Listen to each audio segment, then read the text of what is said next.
Dia sudah memperingatiku untuk tidak pernah menyentuh alkohol lagi. Tapi Nona King Kuan mendengar tentang hal ini, menunggu sampai kelima kakakku pergi. Lalu membujukku untuk menenggak segelas penuh.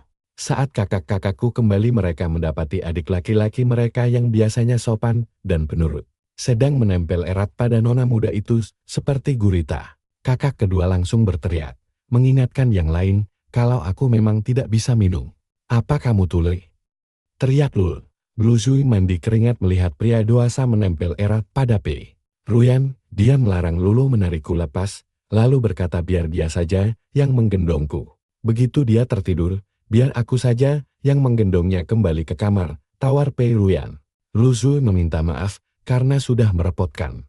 Tapi Pei Ruyan tidak bisa menyembunyikan senyumnya dan berkata kalau bagaimanapun mereka adalah keluarga. Lulu langsung bergegas maju untuk menyeretku. Pei Ruyan membentaknya, bertanya apa dia gila karena menarikku kasar dalam kondisi mabuk seperti ini. Dengan tatapan dingin, dia melangkah maju untuk menghalangi Lulu. Tiba-tiba, aku mendekat lalu menggigit leher Pei Ruyan dengan lembut. Karena kaget, dia meringis menahan geli bercampur perih. Kakakku langsung berteriak menyuruhku lepas, takut kalau dia akan marah. Aku mendongak dan menatap matanya dalam-dalam, lalu memanggilnya Mama. Senyum di wajahnya langsung buyar. Lalu dia bertanya dengan bingung, apa wajahnya memang semirip itu dengan seorang ibu. Lulu hanya bisa menghela napas, bergumam kalau mereka sendiri yang mencari masalah. Kepala pelayan segera mengosongkan ruangan, menyisakan hanya kami berempat di ruang makan yang sangat luas itu. Aku terus merengek, bertanya kenapa dia mengabaikanku. "Mama, ini aku." "Ah Chen, apa Mama tidak ingat aku?" Aku menangkup wajahnya, menatap kedua matanya yang indah dengan pandangan memelas. Jarak kami begitu dekat sampai-sampai bibir kami hampir bersentuhan. "Mama kenapa, Mama kenapa?" Mama cuma diam saja. "Aku sudah menunggu bertahun-tahun agar Mama kembali. Apa Mama baik-baik saja di sana?" Air mataku mulai berlinang selagi aku terisak sedih. Kakak-kakakku mulai membicarakan kondisiku. Lulo menjelaskan kalau aku akan langsung teler berat hanya dengan minum 1 gelas alkohol saja. Dan begitu aku mabuk, siapapun orang terdekat yang ada di sekitarku pasti akan kupeluk erat dan kupanggil Mama. Lulu memperingatkan Luzu untuk tidak pernah membiarkanku minum lagi. Luzu merasa heran, bagaimana bisa aku punya kerinduan yang begitu mendalam pada sosok ibu yang bahkan belum pernah kutemui seumur hidupku. Lulu menghela napas panjang, lalu menjelaskan kalau sebelum ibu tiri kami menikah dengan ayah, aku sempat tinggal bersama ibu kandungku selama bertahun-tahun. Saat itu, tubuhku sangat kurus, kecil, dan tampak sangat kurang gizi. Hanya mataku saja yang terlihat hidup, mirip seperti anak-anak di kamp pengungsian. Tapi ayah malah berbohong kepada semua orang, berdalih kalau fisikku memang lemah sejak kecil dan sangat sulit dirawat. Ibu tiri kami mempercayai kebohongan itu begitu saja. Namun belakangan, kami baru menyadari kalau ayah sebenarnya menelantarkanku. Selain tubuhku yang sangat kurus di bawah berat badan normal, aku juga menjadi anak yang sangat pendiam dan tidak pernah mengucapkan sepatah kata pun. Lulu bahkan sempat mengira kalau aku ini bisu. Saat itu, aku sangat berharap ada seseorang yang mau menyelamatkanku dari neraka tersebut. Dan satu-satunya penyelamat yang terpikirkan oleh benak kecilku saat itu hanyalah ibuku yang sudah tiada. Mendengar kisah masa kecilku yang begitu tragis, Lu Sui seketika terdiam. Bahkan Pei Ruyan pun merasakan dadanya sesak. Kini dia paham mengapa aku selalu bersikap sangat pendiam dan tampak tidak percaya diri. "Jangan menangis anak pintar, sekarang kita tidur ya." Aku tersenyum lebar dan bergumam kalau suaranya sangat merdu. Dia tersenyum lembut, lalu meminta kakak-kakakku untuk menunjukkan jalan ke kamarku. Pei Ruyan memapahku perlahan saat kami berjalan naik menuju kamarku. Aku menggumam kalau tubuhnya sangat wangi. Dan dengan lembut dia membalas kalau aku boleh mengendus aromanya sepuas yang kuinginkan. Aku berbisik kalau dia terlihat sangat cantik saat tersenyum, lalu mendaratkan ciuman mesra di pipinya. Melihat dia tersenyum, aku malah menciumnya lebih gemas lagi. Kakakku langsung berbalik dan berteriak histeris. Dia menyuruhku segera berhenti saat melihatku menangkap wajah Pei Ruyan. Dia menyalahkan Luzu karena tidak menghentikan aksiku. Tapi Luzu membalas kalau dia tidak mungkin membuangku begitu saja ke lantai. Sepanjang jalan ke atas, Lulu berjalan tepat di samping kami. Setiap kali aku mencoba mencium wajahnya lagi, Lulu selalu menghalangiku, benar-benar menyebalkan. Tapi akhirnya, kami berhasil sampai di kamar tidurku. Aku memohon agar bisa terus bersama mamaku. Sambil menangis ketakutan, kalau dia akan menghilang begitu aku terbangun nanti. Ketika mereka mencoba menarikku, aku justru memeluknya semakin erat. Kakakku mencoba membujukku dan bilang, kalau hari sudah larut malam, tapi aku tetap menolak keras. Pairuan menepuk-nepuk punggungku dan mengusap lembut wajahku, menyuruhku untuk menjadi anak yang penurut. Dia berjanji akan menjengukku besok pagi jika aku mau tidur sekarang. Saat aku mengerucutkan bibir, dia menawarkan untuk membawakanku hadiah. Dan aku pun langsung meminta permen warna-warni yang ada di dalam kotak kaleng kecil. Aku baru setuju dengan satu syarat, yaitu meminta ciuman perpisahan sebelum dia pergi. Lulu langsung menegurnya karena dianggap malah memancing reaksiku, padahal aku baru saja tenang. Namun Pairuan justru mengeluh tentang ciuman bertubi-tubiku tadi. Kakak-kakakku memalingkan muka karena tidak sanggup melihatnya saat Pairuan mengicup lembut dahiku yang akhirnya membuatku tertidur pulas. Begitu berada di luar, Lulu menatap kesal ke arah wajah Pairuan yang tampak puas.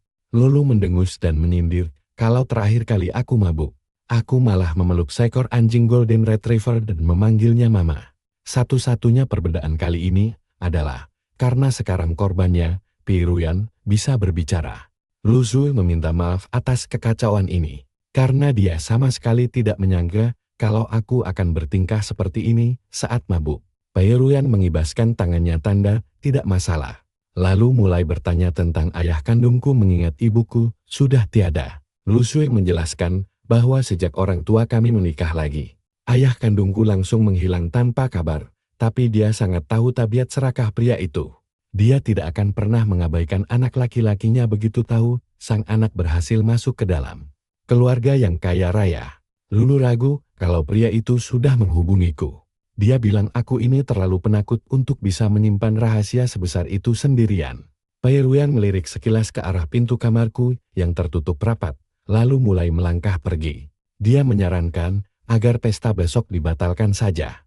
Namun Lulu langsung menolaknya dan meyakinkan kalau aku akan baik-baik saja besok pagi. Lulu termenung, tiba-tiba dia menyadari sebuah pola yang sangat aneh dari kebiasaan mabukku. Lulu heran kenapa aku begitu bersemangat untuk minum padahal tahu punya kebiasaan memalukan. Seperti ini, Lulu tertawa terbahak-bahak, lalu menjelaskan kalau aku selalu mengalami hilang ingatan total dan sama sekali tidak pernah mengingat apapun. Aku benar-benar tidak tahu kalau satu gelas saja bisa membuatku pingsan. Apalagi fakta kalau aku sering memanggil makhluk hidup apapun di sekitarku dengan sebutan mama. Singkatnya, aku selalu lolos dari rasa malu. Keesokan paginya, aku terbangun dengan perasaan yang sangat segar, lalu meregangkan kedua tanganku. Sampai semalam benar-benar luar biasa. Kakak tertua baik sekali. Aku harus meminta botol tambahan lain kali. Setelah mandi dan berganti pakaian, aku langsung turun ke bawah. Lulu menarikkan kursi untukku, sementara Lulu hanya bisa menghela napas melihat wajahku yang begitu segar, yang membuktikan kalau aku memang lupa ingatan sepenuhnya. Aku pun menyantap sarapanku dengan gembira.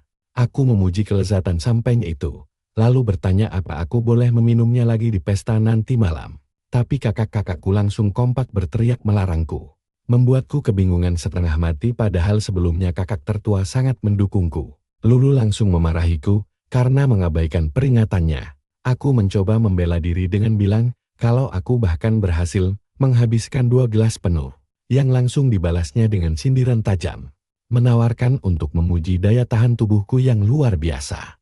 Lulu membelaku dan berjanji kalau aku tidak akan minum alkohol lagi. Lulu langsung menuduhnya sok pahlawan padahal dia sendiri yang menuangkan minuman itu untukku. Aku pun segera menengahi dan mengakui kalau ini semua salahku. Aku berjanji tidak akan pernah menyentuh alkohol lagi. Lulu akhirnya menyudahi omelannya lalu mengingatkan kami untuk lanjut makan. Dengan nada bersemangat, dia menambahkan kalau pacarnya akan datang nanti malam dan dia ingin mengenalkannya kepada kami. Dia juga mendesak Lulu untuk membawa pacarnya sekalian. Namun Lulu mengaku kalau dia belum punya pacar. Lulu pun mulai meledeknya, bilang kalau jadwal kerja yang padat dan wajah datar yang dingin milik Lu Shu telah membuat semua pria ketakutan. Lu Shu menginjak kaki Lulu di bawah meja dengan kesal karena merasa terganggu. Dia kemudian memberitahuku kalau pestanya akan dimulai pada jam 7 malam dan seorang penata gaya akan datang lebih awal untuk mendandaniku. Aku mengaku kalau aku merasa gugup untuk bersosialisasi. Namun dia menenangkan dan meyakinkan kalau hanya orang-orang terdekat saja yang akan hadir. Sore harinya, aku mengikuti Lu Shu berjalan turun menuju ke dermaga. Kami mendekati sebuah kapal pesiar mewah yang sangat besar. Dia bertanya apa aku menyukai kapal atau bepergian ke laut. Tapi sejujurnya, aku malah merasa ingin langsung melompat dan menyelam ke dalam air. Ada spanduk merah raksasa di kedua sisi kapal bertuliskan, "Selamat untuk A Chen atas kelulusan tes fisiknya." Bahkan anak yang lolos masuk ke universitas terbaik saja tidak sampai mendapat perlakuan seheboh ini. Padahal itu kan cuma tes kebugaran biasa. Ini pasti ulah Xiao Yu, selalu pengen kelihatan dramatis tapi ujung-ujungnya gagal. Aku memohon ke kakak tertuaku biar boleh pergi, tapi dia cuma tertawa sambil mengelus kepalaku. "Bersenang-senang aja, jangan terlalu tegang," katanya, "tapi ini benar-benar bikin malu. Kalau aku cuma penonton sil, aku bakal menikmati pertunjukannya. Tapi masalahnya, sekarang akulah yang jadi tontonan." Di dalam kapal pesiar, suasananya terasa tegang. Lulu duduk di satu sudut sambil merangkul lengan seorang cowok tampan. Sementara Pei Ruyan bersantai tepat di tengah-tengah. Begitu dia melihatku, jantungku langsung berdegup kencang. Dia berdiri sambil tersenyum lembut, lalu menyibak rambutnya. Dan di sana di lehernya yang putih pucat, terlihat jelas bekas gigitan yang mencolok. Xiao Yu langsung terkesiap, dan seketika semua orang membeku karena shock. "Tunggu, aku ketinggalan info apa, Nih?" Xiao Yu menatap leher Pei Ruyan lekat-lekat. Memang ada di sana bekas gigitan bulat yang samar dan agak memar. Ya ampun, jangan bilang kamu beneran punya cowok. Bekas gigitannya rapi banget. Bukannya kamu anti sama cowok? Pei Ruyan dengan tenang merapikan rambutnya untuk menutupi bekas itu. Sementara matanya langsung mengunci ke arahku. Dengan malas dia bergumam, "Bocah itu kebanyakan minum." Kiki terkesiap, "Bocah Ruyan." Tapi Xiao Yu dengan cepat membekap mulutnya, menyuruhnya diam kalau masih mau hidup. Kakak-kakakku pasti tahu dari mana bekas gigitan itu berasal, tapi mereka memilih diam. Tepat saat aku lagi asyik menikmati gosip itu, Pei Ruyan menaikkan sebelah alisnya ke arahku. "Gimana tidurmu semalam?" Dia membuat hubungan kami terdengar sangat dekat. "Halo, Kak Ruyan," sapaku. "Well, ganteng banget kamu hari ini, Ah Chen." Goda mereka. "Halo, kakak-kakak," jawabku sambil tersenyum. Lalu Xiao Yu langsung menyela. "Suka nggak sama spanduk di luar? Tulisannya sengaja aku bikin super tebal khusus buat kamu, loh." Di luar aku tersenyum, tapi di dalam hati aku mengutuknya habis-habisan. "Suka banget, Kak, makasih." Melihat ekspresi blank di wajahku, mereka mengira aku benar-benar lupa ingatan karena mabuk semalam. Xiao Yu bertukar pandang sekilas dengan Hesezi. "Oke, karena adik kecil kita sudah datang, mari kita mulai pestanya. Ayo, sambutan dulu dong." "Tunggu," mendadak banget. Aku nggak tahu harus ngomong apa. Ngomong apa aja bebas. "Hari ini kan perayaan buat kamu." Kasih ucapan bersulang singkat, terus kita mulai. Aku menatap Lu Shu, dan dia tersenyum hangat, memintaku mengatakan apa saja yang kuinginkan. Sambil menarik napas dalam-dalam, aku memandang semua orang dengan tulus dan berseru, "Semuanya, selamat makan dan minum sepuasnya." Pei Ruyan awalnya cemberut, tapi melihat salam bersulangku yang kikut dan polos, kekesalannya langsung mencair begitu saja. Dia tertawa dengan sangat menawan. "Ah, Dek, kamu gemesin banget, Sil. Lucu banget. Sini biar kutuangkan minum." Tapi kakakku langsung menghentikannya. "Kechan Tedrin, get him some juice." "Nona Pei perhatian banget ya, tahu aja cara memanjakan dia." Kayaknya aku ketinggalan banyak info. Ini benar-benar merusak reputasiku sebagai ratu gosip nomor 1. Berkat penampilan Diji dan Ban dari Xiao Yu, suasana pesta di kapal pesiar langsung meriah seketika. "Sini, aku kenalin. Kenalin, ini pacarku, Wang Haiyan." Dulu waktu cowok-cowok mengejar Lulu, mereka cuma modal barang murahan gak guna. Tapi Lulu malah dengan santai menghadiahi cowok ini jam tangan mewah yang besar. Kupikir cowok ini kaya raya, tapi dugaanku salah besar. Mereka semua punya bisnis raksasa dan kenal dekat dengan para pewaris elit kelas atas. Dibandingkan mereka, Lulu ini cuma kelas bawah. Rasanya aku rugi jutaan dolar, tapi aku nggak boleh memperlihatkannya. Kalau nggak, aku bakal kehilangan dia juga. Setelan jas itu harganya ratusan ribu dolar, pasti Lulu yang bayarin. Begitu Ah Chan datang, dia langsung merebut perhatian dan semua orang mengerumuninya. Sekarang dia sok baik. Cuy, menjijikkan sekali. Lulu merangkul lengannya, lalu memperkenalkan kami. Hayan, ini adikku. Ah Chan, dia seumuran denganmu, jadi panggil saja dia Kak Hayan, ya. Sebenarnya, aku langsung merasa cocok dengannya saat itu. Suaranya di telepon terdengar lembut, tapi aslinya dia cowok kekar dengan fisik atletis yang bikin iri. Halo, Kak Hayan. Aku Ah Chen. Kak Lulu sering banget lo cerita tentang kakak. Kami semua penasaran banget, cowok kayak gimana sih, yang bisa bikin dia bucin setengah mati. Dia tersenyum sopan sambil merangkul Lulu lebih erat. Halo, Ah Chen. Karena terbiasa dilindungi kakak-kakakku, aku nggak peka kalau gestur tubuhnya itu menyimpan rasa tidak suka. Padahal aku cuma tulus ikut bahagia buat Kak Lulu. Tepat saat aku mau mengobrol lebih banyak, aku mendengar Kak Luzui memanggilku. Aku samperin kakak dulu, ya. Ingat, jangan minum alkohol ya. Kak Lulu memperingatkan. Begitu aku pergi, Wang Haiyang langsung merengut. Lulu, kok kamu bisa sedekat itu sih sama cowok lain? Dia kan adikku sendiri. Ya jelaslah kami dekat. Lagian berapa harga sepatu yang kamu belikan buat dia kemarin? Sini biar aku ganti uangnya. Karena malu mengakui kalau itu sepatu KW murahan, dia berdeham canggung. Wah, itu kan hadiah buat dia, apa sih yang nggak buat kamu? Kalau gitu, nanti aku daftarin keanggotaan Kim aja ya, biar kamu bisa olahraga bareng adikku. Sementara itu, kakak tertuaku menarikku ke samping, terima aja hadiah apapun yang mereka kasih. Masalah balasannya, biar kakak yang urus. Kakak selalu ngasih hadiah ke keluarga mereka, jadi anggap aja ini gantinya.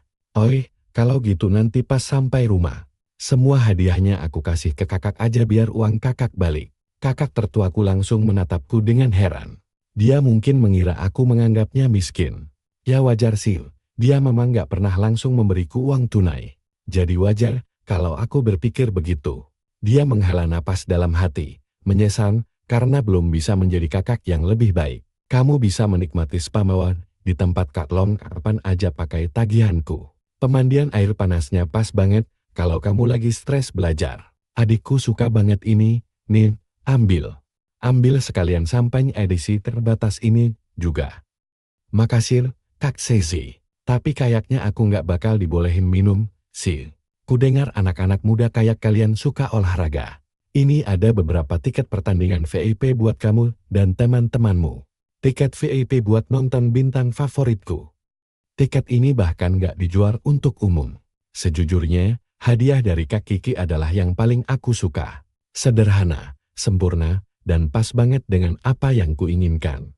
Aku menyimpan tiket itu dengan gembira. Temanmu di mana? Mau kami jemput sekalian? Mobilnya mogok. Kak, dia bakal telat. Kakak lanjut minum aja, aku mau nemenin kakak kedua. Aku mau ngobrol-ngobrol sama pacarnya Kak Lulu dulu ya, biar dia nggak merasa dicuekin. Tapi ternyata, dia sama sekali nggak kelihatan canggung. Dia justru sibuk membagikan kartu nama ke hampir semua orang di sana. Lagi pula, ini kan kapal pesiar mewah seharga jutaan dolar milik Ruyan. Dia pasti sudah berencana buat foto-foto, terus diunggah ke media sosial seolah-olah itu gaya hidupnya sehari-hari biar semua orang di internet iri. Dengan begitu, persona cowok kaya palsunya bakal tetap terjaga. Kak Haiyang, Kak Lulu di mana? Tanyaku, dia lagi ganti baju. Katanya aku disuruh istirahat di sini biar nggak kecapekan. Kakak lapar nggak?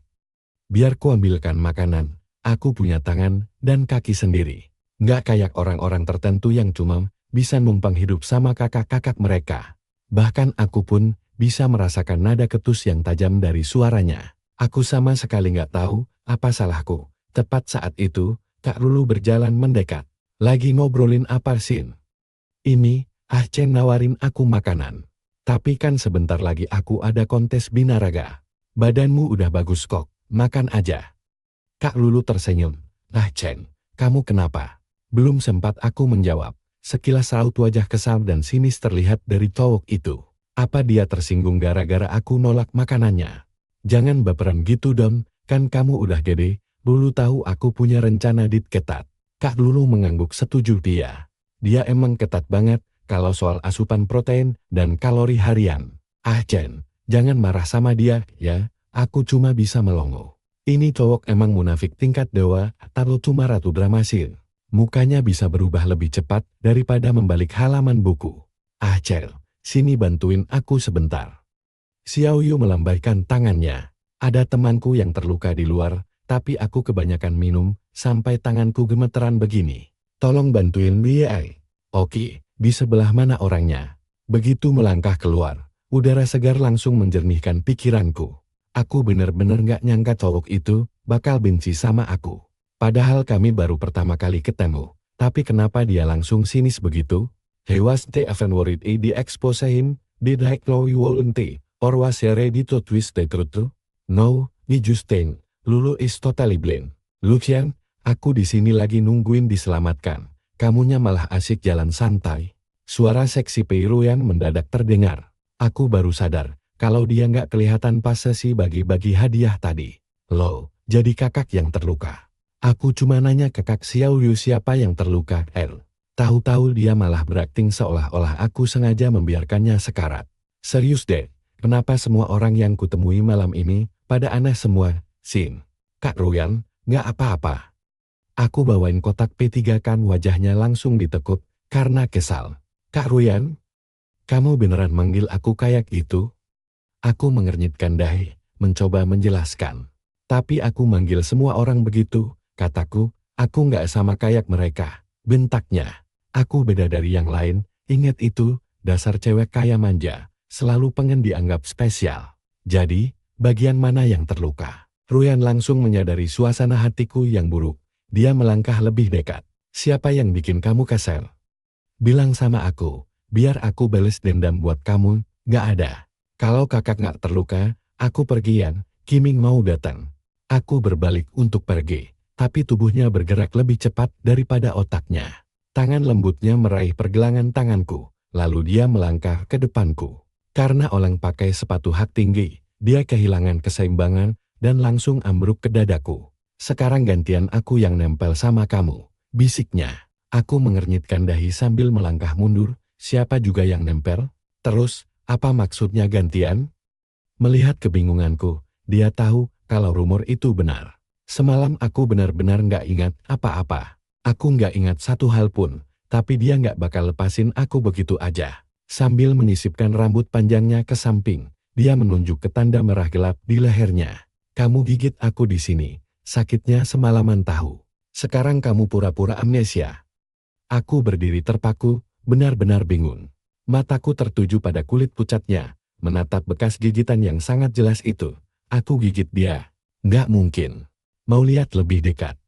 Godanya, kakak bilang aku yang lakuin itu. Tanyaku terbata-bata. Kenapa? Kakak-kakakmu nggak cerita? Atau kalian bertiga sengaja sekongkol buat bantah semuanya? Kakak-kakakku tahu?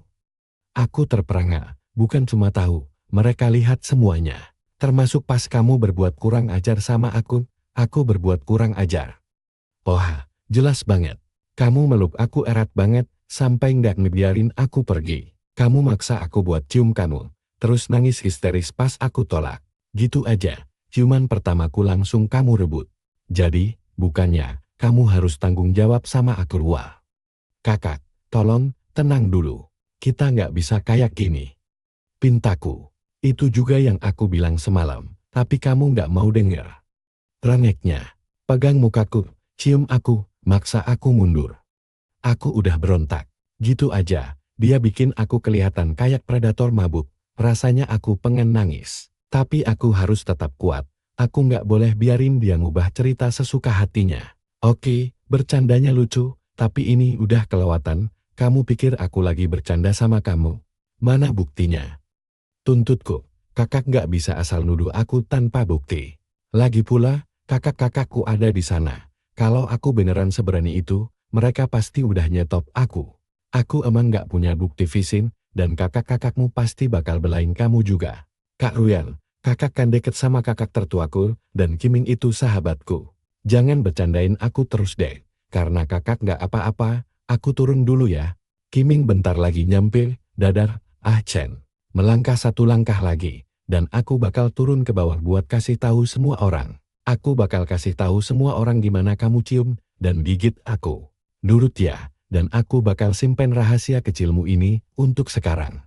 Oi, dan asal kamu tahu, aku nggak nyentuh kamu sama sekali. Kata-katanya terngiang-ngiang di pikiranku, terasa berat dan mustahil buat dihilangkan. Agak telat merespons, rasa hangat yang tiba-tiba dan asing langsung merona di pipiku. Kakak pertama, kakak kedua di mana? Pacarnya tiba-tiba ada urusan darurat, jadi mereka langsung pergi. Nanti aku yang antar kamu pulang. Aku tadi ketemu Kak Ruyan di luar, dan ngobrol sebentar, kakakku tersenyum. Dia beneran mau bersosialisasi sama adekku, itu kemajuan pesat. Oh ya, HP-mu ketinggalan, dan Kiming telepon bilang dia nggak bisa datang malam ini. Kakak bilang bakal kasih tahu kamu, nanti kirim pesan ke dia ya. Duh, Kiming hidupnya bebas banget ya dibanding aku, enak banget jadi dia. Semoga kamu beruntung, DKE, Ruyan. Dari tadi sembunyi di mana sih? Kita semua udah ngasih kado buat adekku, kado darimu mana? Tentu aja aku udah siapin dong, sahutnya. Adeknya Xiaoxu tersayang kan udah lolos tes kebugaran. Mana berani aku datang dengan tangan kosong, Chen, dia manggil kamu tuh, aku tahu kok. Tapi pas dia berjalan ngelewatin aku, jantungku berdebar kencang banget sampai aku lupa, kalau aku punya HP Kak Ruyan, ada apa? Selamat ya udah lolos tesnya. Dan makasih ya udah ngebimbing adekku yang nggak bisa diharapin itu, sampai dia ikutan lolos juga. Wah, Ruyan, makasih ya, kamu tiba-tiba jadi perhatian banget sama anak-anak muda, tumben banget. Lu Zui biasanya peka banget, tapi kali ini dia sama sekali nggak sadar kalau Ruyan suka sama aku. Kayaknya benar kata pepatah, saat Tuhan membuka jendela, dia menutup pintu. Dia benar-benar nggak tahu apa-apa. Ruyan udah jomblo bertahun-tahun. Gak pernah bawa cowok kemanapun. Dia itu elit tuh, cantik banget, dan jujur aja, pacaran sama dia gak bakal rugi. Kalau buat aku, berasal dari keluarga baik-baik, berpendidikan. Jadi kenapa gak sekalian amankan aset berharga ini di dalam keluarga sendiri aja. Ditambah lagi, gak bakal ada yang berani macem-macem sama aku kalau ada Ruyan. Tapi dia gak bakal lepasin aku gitu aja. Bagi dia, tetap dim itu udah kayak sebuah kebaikan. Chen, buka kadomu. Dia tersenyum, di dalamnya ada kunci Aston Martin, dibuat khusus. Aku berdiri di sana, bener-bener shock, kenapa juga dia ngasih aku barang semahal ini. Aku suka banget. Makasih ya Kak Ruyan, dengan puas, dia kembali mengobrol dengan kakakku. Lalu, Kiki mendekat sambil membawa segelas anggur. Hei, aku mau nanya sesuatu dong. Kakakku sama pacarnya. Iya, mereka, tahu nggak udah berapa lama? Aku nggak tahu pasti. Aku juga baru tahu belum lama ini, gimana mereka ketemunya, di mana. Tahu detailnya nggak? Baru dengar nama Wang Haiyang aja udah bikin perutku mual. Semua rasa frustrasi yang sempat teralihkan, karena Ruyan mendadak muncul lagi, aku nggak tahu. Dia nggak pernah cerita apa-apa ke aku.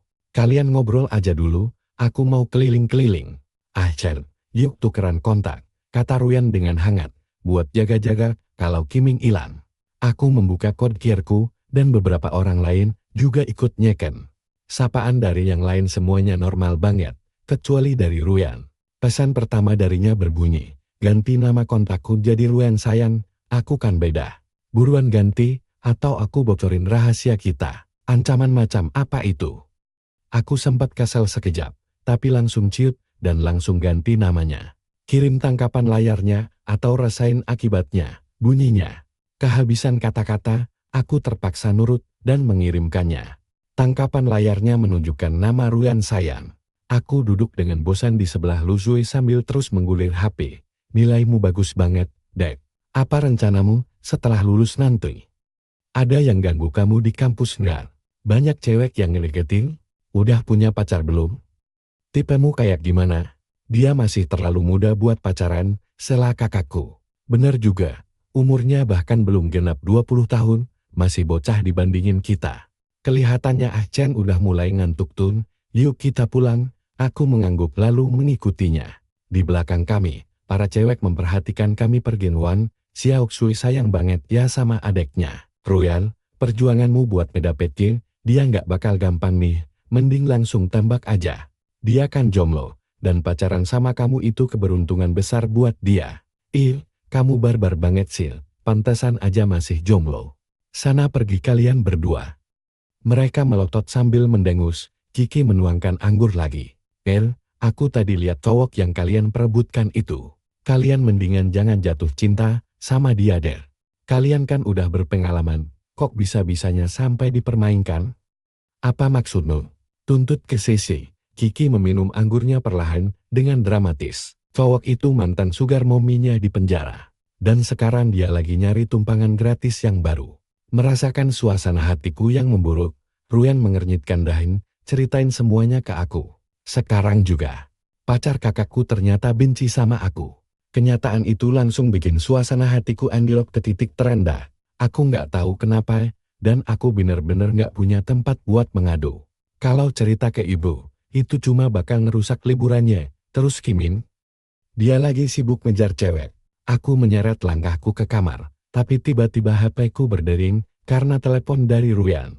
Aku pun menghela napas, tapi dia gigih banget. Terus-terusan menelponku, apa ada sesuatu yang pengen dia jelasin? Aku membatin, kalau dia menelepon sekali lagi, aku bakal angkat. Ruyan benar-benar punya kesabaran yang luar biasa, dan di panggilan ketiganya, aku akhirnya mengangkat telepon itu. Halo, di layar ponsel, Ruyan baru saja selesai mandi, mengenakan gaun malam longgar, dan sedang bersandar di sofa dengan segelas champagne di tangannya. Dia bertanya, apa aku sudah tidur? Aku menjawab, kalau aku baru mau tidur, lalu bertanya ada apa? Memangnya aku nggak boleh telepon, kalau nggak ada urusan? Tanyanya. Tapi sebenarnya aku punya alasan kok. Gelangku hilang. Coba periksa, apa ada di saku jasmu? Wah, apa dia sengaja mau menuduhku, atau bagaimana Sin? Yap, benar saja. Barangnya ada di sini, kapan sih dia memasukkannya ke saku jas? Dengan begini, dia nggak bakal punya alasan buat menyalahkanku. Kalau begitu, besok aku ke sana buat ambil ya, katanya. Aku menjawab dengan tenang, biar kakakku saja yang mengantarkannya kepadamu. Suaraku yang tenang dan berat terdengar seperti pancingan yang membuat hatinya berdebar-debar. Kamu sudah mandi belum? Tanyanya, ini baru mau mandi, jawabku. Biasanya kamu mandi berapa lama? Pertanyaan ini rasanya agak terlalu pribadi, dan tampaknya dia langsung menyadari hal itu. Karena sadar dirinya agak terlalu agresif, dia buru-buru menambahkan, aku harus memakainya besok. Jadi aku akan ke sana sekarang. Mandi saja dulu, aku nggak mau mengganggu tidurmu. Aku menimpali, biar kutitipkan ke kepala pelayan saja. Kamu bisa mengambilnya dari dia. Kan kamu yang mengambilnya, jadi bukankah seharusnya kamu mengembalikannya langsung kepadaku? Itu baru sopan namanya. Aku benar-benar tidak bisa berkata-kata. Kami akhirnya sepakat bertemu 1 jam lagi. Setelah mandi dan mengeringkan rambut, ponselku berdering tepat waktu. Halo, turunlah, pakai jaket, di luar mulai berangin. Semua orang di rumah sudah tidur. Sambil menggenggam erat gelangnya di tanganku, aku menyelinap keluar dari villa. Dari kejauhan, aku bisa melihat mobilnya terparkir di sana. Mobilnya terparkir di luar. Dia sudah berganti pakaian memakai gaun putih, bersandar di pintu mobil. Terlihat sangat anggun dan menawan. Biasanya tidak kelihatan, tapi dia sebenarnya punya sisi yang murni dan rapuh seperti ini. Sumpah, aku menyalahkan Qin Ming atas semua kekacauan ini. Pikiranku benar-benar kacau gara-gara sering membaca komentar-komentar aneh di internet akhir-akhir ini. Sambil menepis pikiran-pikiran konyol itu, aku membuka kunci gerbang halaman dan berjalan mendekatinya. Dia menatapku lalu berkata, pelan-pelan saja, jangan lari. Aku menyerahkan gelangnya. Ini, gelangmu. Kak Ruyan, aku masuk dulu ya, Kak Ruyan. Kamu panggil aku apa tadi? Serius, berdebat soal panggilan di jam sebegini? Baiklah, aku ikuti saja permainannya. Ruyan sayang dia tersenyum. Aku perhatikan kamu hampir tidak makan apa-apa saat makan malam. Tadi, aku bawakan makanan nih. Koki pribadi keluargaku yang membuatnya. Makanlah apa saja yang kamu suka. Jangan tidur dengan perut kosong. Ini cuma camilan ringan, jadi jangan terlalu dipikirkan ya. Simpan saja termosnya.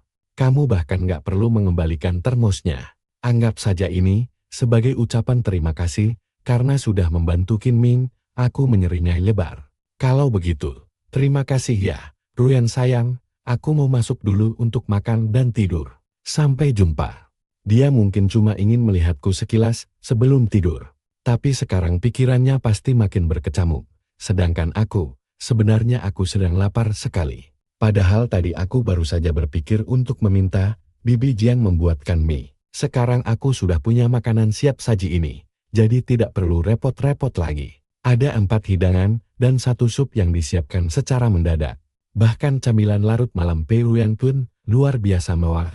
Baiklah, aku harus makan sampai kenyang. Lagi pula, siapa sih yang tidur di jam sebegini? Aku sedang asyik melahap makanan larut malamku ketika kakakku masuk. Kamu akhirnya kembali. Kamu sedang makan apa? Bagi dong. Biar ku ambilkan alat makan dulu. Aku berdiri, mengambil piring, lalu menyerahkannya. Siapa sih yang membuat ini? Enak banget. Pasti bukan buatan koki dapur kita. Aku tersenyum. Ini cuma kiriman dari seorang teman. Makan pelan-pelan ya. Jangan sampai tersedak. Ah Cel, kamu nggak suka ya sama Haiyan? Kenapa kakak berpikir begitu? Dia bilang kalian berdua sempat mengobrol dengan Canggun dan memintaku untuk menghiburmu. Sungguh luar biasa licik. Dia mendahuluiku dengan berpura-pura jadi korban demi menutupi kesalahannya sendiri. Dia memfitnahku dan kakak keduaku benar-benar termakan omongannya. Apalagi yang dia katakan? Nggak banyak Sin. Ah Cil, apa kamu merasa dia merebutku darimu? Jangan khawatir, kamu akan selalu menjadi adik kecilku yang paling berharga, oke? Nggak akan ada yang pernah bisa menggantikanmu. Kak, pacarmu itu sama sekali nggak punya karakter, dia benar-benar bermuka dua. Pas kakak nggak melihat, dia memperlakukanku seperti sampah. Mengejakku dan bilang, kalau aku cuma numpang hidup dari kakak. Dan sekarang dia malah mencoba menyalahkanku. Dan sekarang dia malah berlagak jadi korban. Apa dia benar-benar mengatakan hal buruk seperti itu? Aku berdiri dalam diam sambil tertawa dingin. Kakak lebih memilih percaya sama dia dibanding adikmu sendiri? Kakak bodoh sekali. Aku berjalan pergi, tapi kemudian langsung berbalik lagi dan merampas makanan itu. Aku lebih baik kasih makanan ini ke anjing liar daripada membiarkan kakak memakannya walau cuma 1 gigitan. Dia menghela napas. Tentu saja aku percaya sama adikku sendiri. Dasar konyol. Kamu bahkan gak membiarkanku menyelesaikan ucapanku. Tentu saja, si ular licik itu langsung mengirim pesan padanya untuk berlagak jadi orang baik. Dia bilang ke kakakku agar jangan marah padaku. Katanya aku cuma terlalu bergantung pada kakakku dan bersikap musuhan ke cowok manapun yang mendekatinya. Dia bilang itu wajar karena kami sangat dekat. Dan kakakku harus membimbingku dengan lembut. Dia bahkan bilang kalau aku mungkin akan mengamuk dan menuduhnya bersikap jahat padaku. Meminta kakakku untuk maklum karena aku masih muda dan belum tahu cara menyikapi kakakku yang sedang pacaran. Dia benar-benar sengaja memfitnah namaku duluan untuk menutupi kesalahannya sendiri. Dia menyuruh kakakku untuk ikuti saja kemauanku dulu agar kami semua bisa akur nantinya. Tapi Kak dulu nggak mau termakan manipulasinya. Dia langsung menyambar ponselnya dan menelepon nomor pria itu. Wang Haiyan, apa maksud dari semua ini? Apa maksudmu dengan itu? Sayan, apa adikmu marah lagi padamu? Aku yang bertanya di sini. Apa kamu jujur berpikir kalau adikku tidak menganggapku hanya sebagai kakaknya saja? Ya, nggak sepenuhnya begitu. Kalian berdua kan sudah sangat dekat selama bertahun-tahun. GS muda dan belum pernah pacaran. Jadi wajar saja kan kalau dia memendam perasaan pada perempuan terdekat di hidupnya. Wang Haiyan, jaga ucapanmu. Ah Chen, dan aku ini saudara kandung. Dia cuma menganggapku sebagai keluarga, titik. Dia masih anak-anak, dan sindiranmu itu sangat tidak pantas. Aku nggak mau mendengar kamu mengatakan hal seperti itu lagi kepadaku. Di dalam hatinya, aku jelas jauh lebih penting dibanding pria itu. Tapi bagi si parasit gila harta itu, cuma uang kakakku yang penting. Jadi dia langsung membuang harga dirinya demi menyelamatkan pundi-pundi uangnya. Oke, aku yang salah. Aku cuma cemburu karena aku sangat mencintaimu. Aku cuma cemburu buta saja. Sayang, tolong jangan marah padaku ya. Bagaimana kalau besok aku masakan untukmu? Aku duduk di atas kasurku, masih sangat kesal. Tiba-tiba, terdengar ketukan pintu. Ah Chen, kakak sudah menghangatkan susu, minumlah sebelum tidur. Aku nggak mau. Kasih saja susu itu ke pacarmu yang pembohong. Dia menghela napas, berkata kalau dia percaya padaku, bukan pacarnya. Dan aku bebas pacaran dengan siapapun yang kuinginkan. Aku memutar bola mata, tidak peduli. Lagi pula, aku masih punya kakak tertuaku. Dan Kak Lulu tahu kalau dia harus merayuku agar tidak ngambek lagi. Kalau pacarku di masa depan terus-terusan membicarakan pria lain, aku mungkin juga akan cemburu. Aku mendongak saat pintu kamarku terbuka. Ternyata kakak tertuaku, Lu Zul. Kakak lihat lampumu, masih menyala, belum tidur. Apa aku membangunkan kakak? Nggak kok, kakak memang belum tidur. Ada apa kak? Kupikir dia bakal memberiku sedikit uang jajan. Tapi di luar dugaan, dia malah berkata, kamu sudah besar sekarang. Kamu butuh aset sendiri, seperti mobil, untuk bepergian bersama teman-temanmu. Kalau kamu melihat sesuatu yang kamu sukai saat sedang bepergian, beli saja. Nggak usah, kak, serius, aku nggak butuh. Uang yang kalian kasih selama ini sudah lebih dari cukup. Tapi dia bersikeras sambil menyerahkan sebuah kartu hitam kepadaku, simpan saja ini. Lebih baik bersiap-siap daripada nanti menyesal. Dia bilang kalau dia sangat ingin aku memperlakukannya sama seperti aku memperlakukan Kak Lulu. Meminta apapun yang kuinginkan dan langsung menengadahkan tangan meminta uang padanya. Setelah itu, Lu Zul berbalik dan pergi, benar-benar meruntuhkan semua prasangka burukku selama ini. Apa aku sesinis itu sampai tega mencurigai kakak tertuaku yang cantik dan kaya raya ini? Sebuah kartu tanpa kata sandi. Kalau sampai kartu ini hilang, aku nggak bakal sanggup menggantinya. Mungkin aku saja yang terlalu paranoid. Lagi pula, kali ini dia benar-benar tulus memperhatikanku. Bahkan melindungiku dengan caranya sendiri. Dia bahkan memperkenalkanku ke lingkaran pertemanan pribadinya dan memberiku kartu hitamnya. Kebaikan Lu Zul membuatku merasakan campur aduk antara kebahagiaan yang mendalam sekaligus kecemasan yang hebat. Aku senang karena hubungan yang nyata dan damai dengannya bukan sekadar fantasi belaka. Namun aku juga takut kalau rasa tidak amanku itu benar dan dia sebenarnya cuma sedang mempermainkanku selama ini. Keesokan paginya, Kak Lulu menggedor pintu kamarku. Ah Chen, buka pintunya. Kakak mau traktir kamu makanan enak. Kakak minta maaf ya. Lalu terdengar suara Lu Zul menyela. Kenapa kamu nggak pergi kerja di akhir pekan? Apa urusannya denganku kalau aku sedang mencari adikku? Dia juga adikku, jadi menjauhlah. Lulu berteriak balik, sana cari saja pacarmu dan jangan ganggu kami, Lu Zul. Ah Chen itu adikku seorang.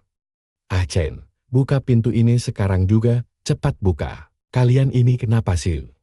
Berhenti berteriak. Aku akhirnya membuka pintu lebar-lebar sambil mengucek mataku. Sebenarnya, apa sih yang sedang kalian berdua lakukan? Dengan rambut acak-acakan khas baru bangun tidur dan mata bengkak. Aku berdiri di ambang pintu menatap kedua kakakku yang sedang bertengkar. Lulu tersentak. Apa kamu menyelinap keluar tadi malam? Kenapa matamu bengkak begitu? Apa kamu habis menangis? Lu Zul merapikan pakaian mahalnya dan ikut menatapku dengan cemas. Apa kamu mimpi buruk? Nggak kok, aku cuma begadang main game semalaman. Kalian berdua nggak apa-apa. Lu Zul menghela napas, lalu menyuruhku untuk mandi dan turun untuk sarapan. Cepat ya, kakak mau mengajakmu pergi main hari ini. Mereka berdua menolak untuk saling berbicara. Tapi mereka sama-sama memberiku tatapan hangat sebelum berjalan turun tangga. Pasti ada sesuatu yang sedang terjadi di antara mereka berdua. Di meja makan, Lulu menyenggol lenganku. Kamu masih marah ya enggak? Tolong deh, kamu itu selalu saja menyembunyikan perasaanmu yang sebenarnya. Ah Chen. Baiklah, kakak minta maaf ya. Kamu memang yang terbaik, Ah Chen. Biarkan kakak menebusnya dengan mengajakmu pergi main hari ini. Ya, kamu kan dari dulu selalu ingin melihatku naik wahana histeris. Jadi kakak akan naik 2 kali khusus untukmu. Aku menghela napas. Kak, serius, nggak apa-apa kok. Aku dengarlah, aku mengerti kok. Dan jujur saja, aku juga paham posisi pacarmu. Kalau pacarku punya teman dekat cowok yang bahkan nggak punya hubungan darah, aku pasti akan sangat kesal. Sebaiknya, kakak pergi membujuknya saja. Kita ini keluarga, nggak ada yang bisa misahin kita. Lulu merengut. Baru aja mau menceramahiku, waktu ponselnya tiba-tiba berdering. Pas diangkat, aku bisa lihat wajahnya langsung berubah jadi serius banget, terus kelihatan panik. Dia bilang dia langsung ke sana sekarang. Baru jalan beberapa langkah, dia berhenti dan menatapku dengan canggung.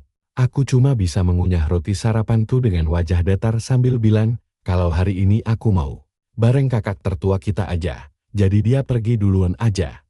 Dia bilang pacarnya, Heian, kecelakaan mobil dan dia panik banget. Dia harus pergi bantu mengurus semuanya dan menyuruhku buat hati-hati di rumah. Aku cuma bilang agar dia menyetir dengan hati-hati. Lulu sempat terdiam beberapa detik, mengetuk layar ponselnya. Dan tiba-tiba ponselku berbunyi tanda, ada notifikasi masuk. Ternyata ada notifikasi transfer uang sebesar $20.000. Tiba-tiba, kakak sulungku, Kak Luzu, yang dari tadi memperhatikan kami, bertanya apa pacar Lulu berbuat jahat kepadaku. Dia emang terlalu peka buat menyadari atmosfer canggung di antara kami. Aku bilang nggak apa-apa, mungkin pacarnya cuma caper karena hubungan mereka masih baru. Tapi kakak langsung tahu gelagat aslinya. Dia bilang dia tahu persis apa yang diincar cowok itu. Apalagi setelah melihat caranya menatap. Aku tadi malam, cowok itu berusaha menyembunyikan rasa benci di depan Lulu. Tapi sorot matanya yang tidak sengaja terlihat jelas-jelas menunjukkan niat busuk. Sejujurnya, hubungan mereka nggak bakal bertahan lama. Kakak tahu isi dompet Lulu nggak akan pernah cukup buat memenuhi keserakahan cowok itu yang nggak ada habisnya. Meskipun dia agak segan buat mengatakannya langsung kepadaku. Mungkin dia pikir aku masih terlalu muda buat ikut campur dalam drama matre yang toksik kayak gitu.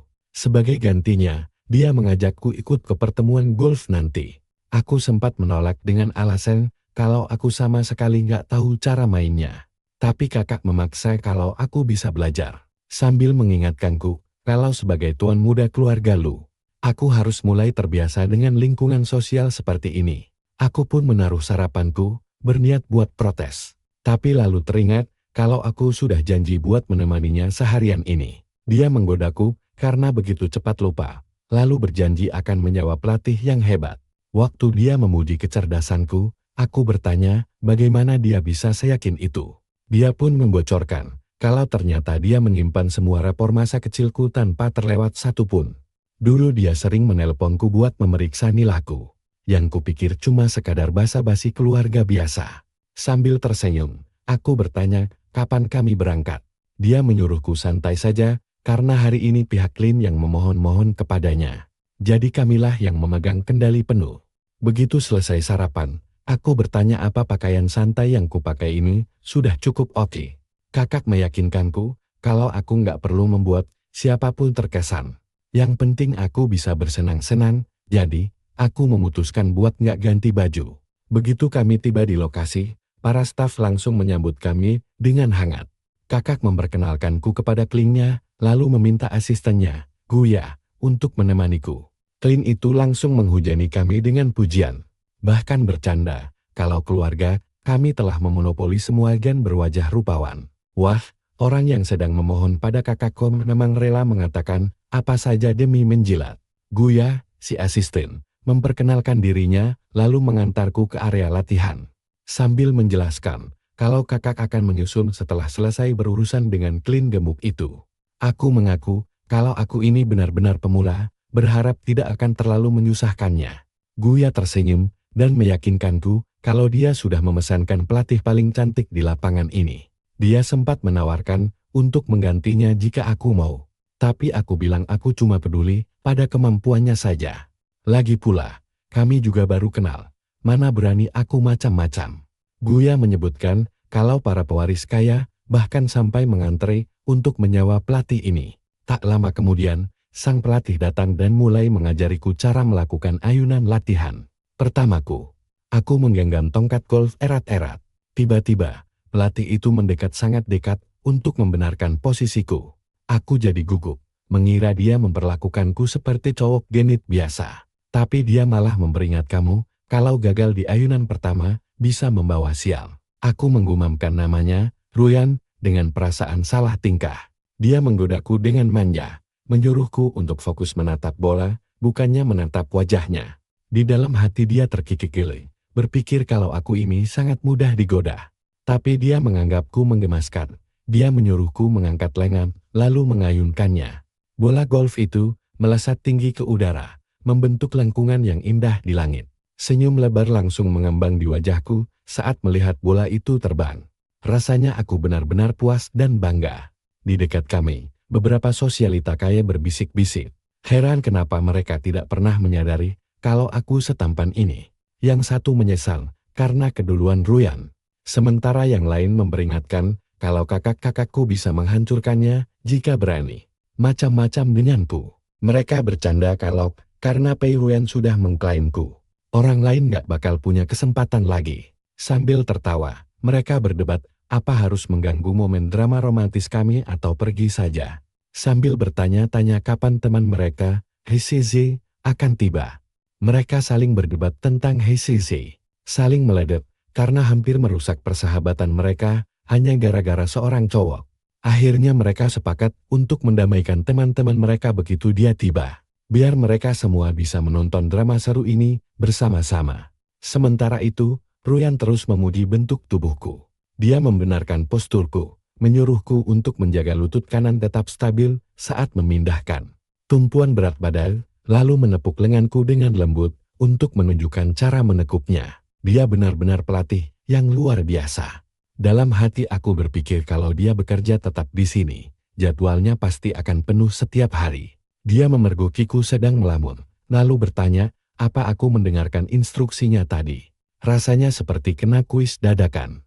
Jelas aku nggak mungkin mengaku kalau aku sedang asyik melamunkan dirinya. Jadi aku menggosok lenganku sambil mengeluh kalau badanku sedang kurang bugar dan terasa pegal. Dia tersenyum lalu mengajakku untuk istirahat sejenak. Begitu sampai di ruang tunggu, aku baru sadar kalau sekelompok sosialita kaya sedang memperhatikan kami. Aku mengenali Kiki, Long Yu, dan Seizi. Ruyan dengan lembut meletakkan tangannya di punggung bawahku, menuntunku untuk duduk di sebelah mereka. Dia menggodaku karena duduk terlalu jauh, bercanda kalau semua pelajarannya jadi sia-sia buatku. Gadis-gadis lain memuji ayunanku, menyebut posturku sangat indah. Dengan malu-malu aku mengaku kalau ini adalah pertama kalinya aku bermain golf. Mereka bertanya di mana kakak tertuaku berada. Dan aku menjawab kalau dia sedang menyelesaikan rapat bisnisnya. Guya berjalan mendekat, menyapa mereka semua. Lalu meminta pelayan menyajikan jus segar dan kue-kue tepat di hadapanku. Guya menyuruhku untuk menikmati camilan itu, tapi mengingatkanku agar tidak makan terlalu banyak. Karena nanti kakak akan mengajakku makan hotpot dan dia tidak ingin selera makanku hilang. Aku mengangguk, dengan senang hati mengunyah sedikit makanan. Gadis-gadis itu terkikir, menggodaku karena menjadi adik laki-laki yang penurut banget. Mereka menyuruhku menghabiskan makananku, berjanji tidak akan mengadu pada Kak Luzu. Dalam hati aku mendesah, bertanya-tanya kapan mereka akan berhenti memperlakukanku seperti anak balita. Salah satu dari mereka memarahi temannya karena mencoba mempengaruhiku dengan hal buruk, memperingatkan kalau Kak Luzu bisa murka besar nanti. Tapi yang dimarahi cuma mengabaikannya dan membalas kalau itu bukan urusannya. Mereka malah ribut memperbotekanku. Mereka jelas-jelas belum baikan, jadi aku memutuskan untuk tidak ikut campur. Tiba-tiba, Kiki kembali mengalihkan perhatiannya kepadaku dan bertanya di mana kakak keduaku, Lulu. Aku bilang kalau dia harus pergi keluar sebentar. Kiki langsung menebak kalau itu pasti karena kecelakaan mobil. Aku kaget setengah mati dan bertanya bagaimana dia bisa tahu.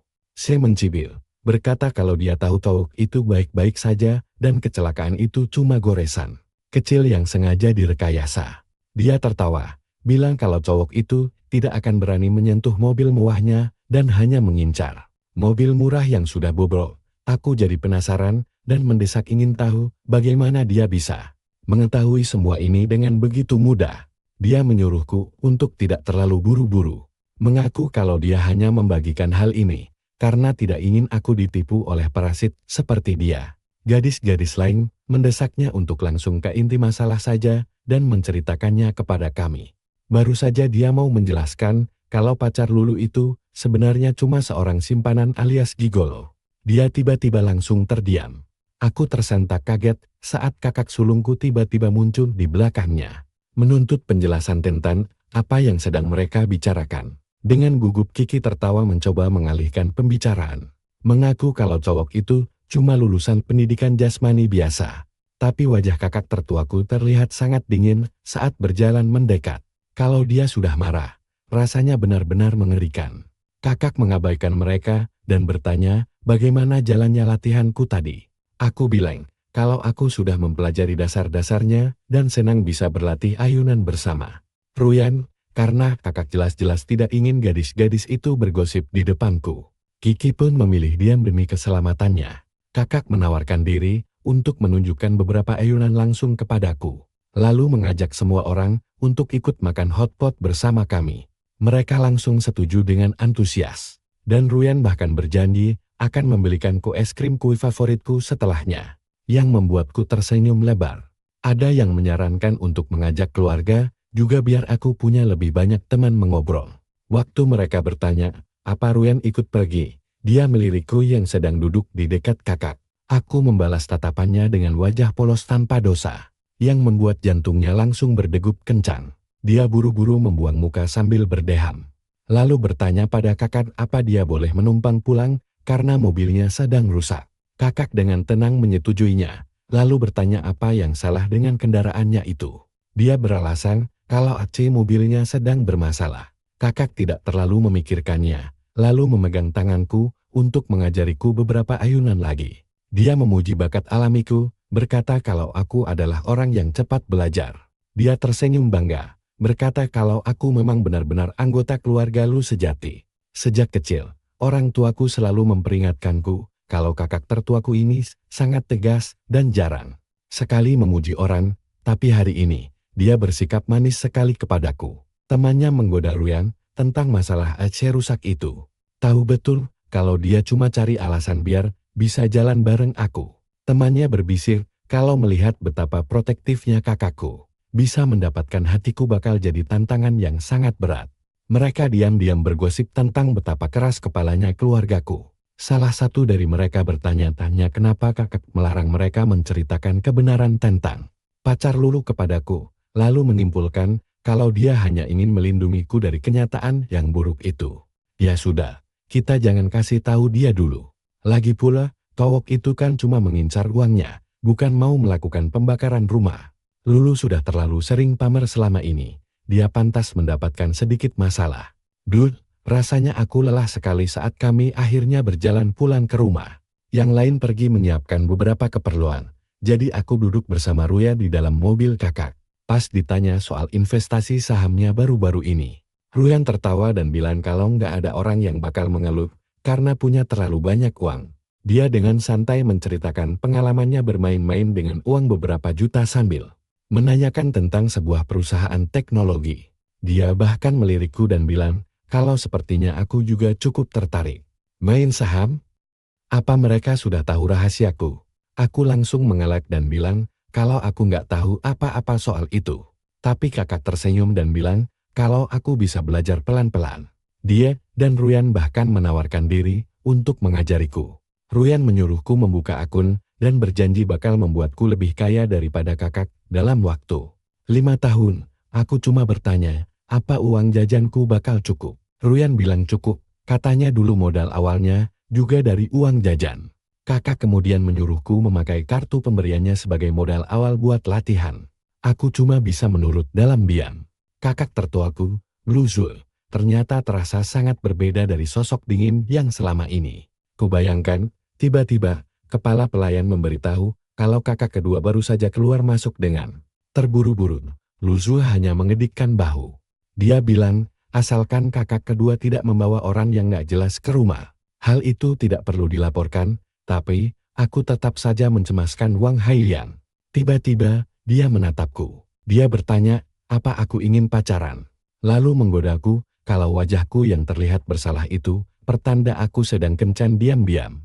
Aku langsung menggelengkan kepala dengan panik. Aku menegaskan, kalau aku nggak punya pacar, dan ingin menunggu sampai lulus kuliah saja. Tapi dia bilang pacaran itu nggak apa-apa asalkan aku bertemu orang yang tepat. Mengingatkanku, kalau usiaku sudah lewat 20 tahun. Dia menawarkan diri untuk bicara dengan kakak tertua untukku. Aku bertanya-tanya, apa dia sedang memancing reaksiku? Mengingat reputasi kakak yang dingin, dia pasti sedang membantu temannya. Aku pun menatap Royan. Aku bilang padanya, kalau pacaran kedengarannya membosankan. Aku cuma ingin belajar dengan giat, supaya bisa membantu keluarga setelah lulus nanti. Kakak perempuan yang lain tiba-tiba masuk dan menggodaku. Dia menawariku anggur spesial yang dibawanya, bertanya apa aku mau mencicipinya. Royan pergi memeriksa anggur itu sambil diam-diam panik. Perdebatan mereka entar, bagaimana malah membuatku benar-benar menyerah soal cinta. Dia jelas tidak bisa menunggu 2 tahun lagi. Aku bertanya pada Kak Longyi anggur, apa yang dia bawa. Rupanya itu botol langka keluaran tahun 2005. Dia mendesakku untuk mencobanya, tapi aku langsung menolak karena ingat peraturan ketat kakak. Longyi beralasan, kalau toh aku perlu belajar minum untuk acara bisnis di masa depan. Tapi kakak perempuan yang lain membentaknya, menyebutnya pemabuk dan menyuruhnya untuk tidak merusakku. Mereka melarangku minum setetes pun. Longyi mengeluh, karena semua orang memperlakukanku seperti pria dewasa tapi melarangku minum. Dia pun menarikku menjauh untuk mengajariku. Saat Longyi menjelaskan tentang anggur itu, aku dengan gembira melahap es krim lezat yang dibawa Seizi. Tiba-tiba, Kiki masuk bersama pacarnya untuk memperkenalkannya kepadaku. Dia memperkenalkannya sebagai Su Yisan dan bilang kalau kami satu kampus. Aku menyapanya, Kak Yisan, dan dia tampak sangat terkejut melihatku. Kiki kaget setengah mati karena kami saling kenal. Yisan bahkan tidak percaya kalau aku adalah tuan muda keluarga Lu. Aku pun mengaku kalau sengaja merahasiakannya agar tidak mempermalukan keluargaku. Aku menjelaskan kalau keluargaku sangat sukses, jadi aku selalu takut bakal menjadi beban bagi mereka. Tapi Yisan langsung menyela dan menyuruhku berhenti meragukan potensiku sendiri yang luar biasa. Hai membenarkan kalau dialah kakak tingkat yang menyambutku di hari pertama kuliah.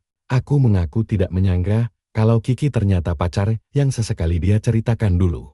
Aku tertawa, menyadari kalau pacar manja yang sering dia keluhkan itu ternyata adalah Kiki. Kiki senang sekali saat tahu aku adalah junior favoritnya. Lalu mengusulkan agar kami lebih sering nongkrong bareng. Kiki senang sekali karena akhirnya punya alasan untuk mengajak pacarnya yang biasanya dingin itu. Karena dia jelas-jelas menyukaiku, jujur saja, aku pun sama terkejutnya dengan kebetulan ini. Lucu sekali melihat Kiki, sang ratu gosip kami, bersikap sangat penurut di depan Yisan. Dia tampak seperti anak sekolah dasar yang ketakutan saat berdiri di depan gurunya. Aku dengan bangga memberitahu kakak kalau Yisan adalah senior kampus yang sangat kukagumi. Lu Zui dengan lembut mengusap kepalaku. Setuju, kalau kami memang harus lebih sering nongkrong bareng. Kakak tersenyum dan bilang, kalau kami bisa menjalaninya pelan-pelan. Tapi saat Royan melihatku tersenyum begitu bahagia, dia mendadak menatapku dengan tatapan pura-pura kesal. Dalam hati Royan berharap aku juga bisa tersenyum padanya seperti itu.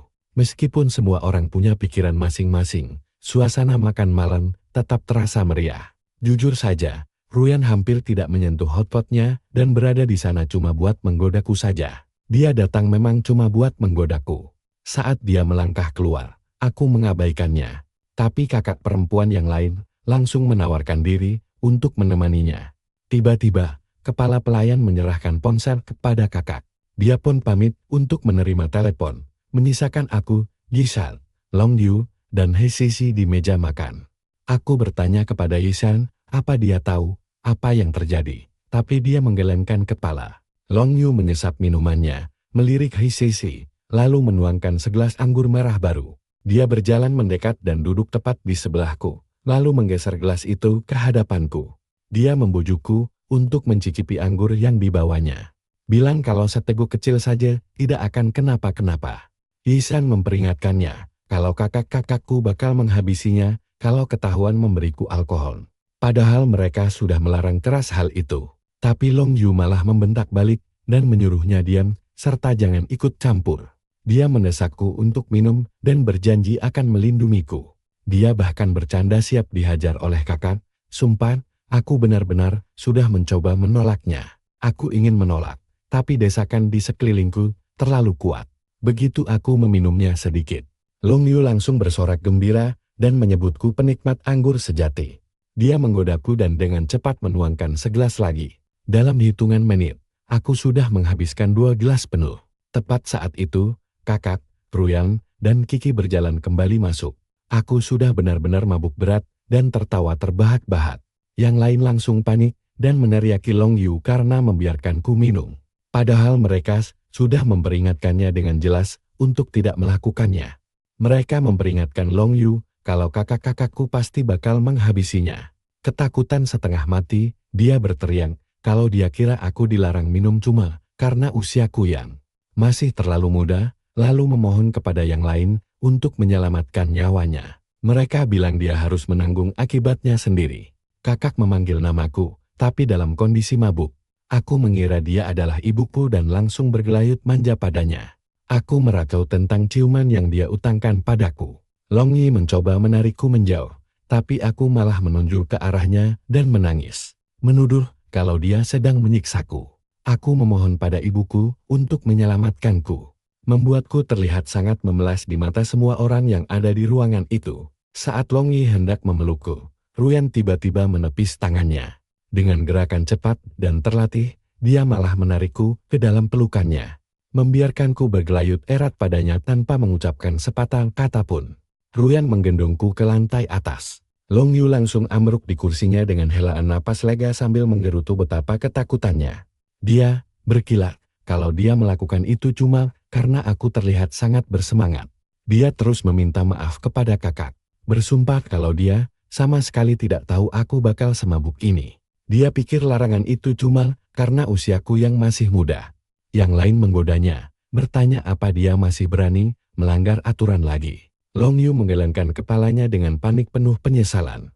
Kakak hanya bisa menghela napas panjang melihat malam yang kacau itu. Kakak tertuaku menyuruh mereka semua untuk diam, karena aku orangnya sensitif dan gampang malu. Long Yu langsung bersumpah demi langit, kalau rahasia ini akan aman.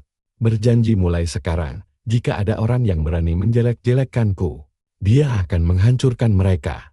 Karena kakakku terlalu sungkan untuk menendangnya, dia sendiri yang langsung melakukannya. Tapi tetap saja, wajah kakakku kelihatan muram waktu melirik ke arah kami.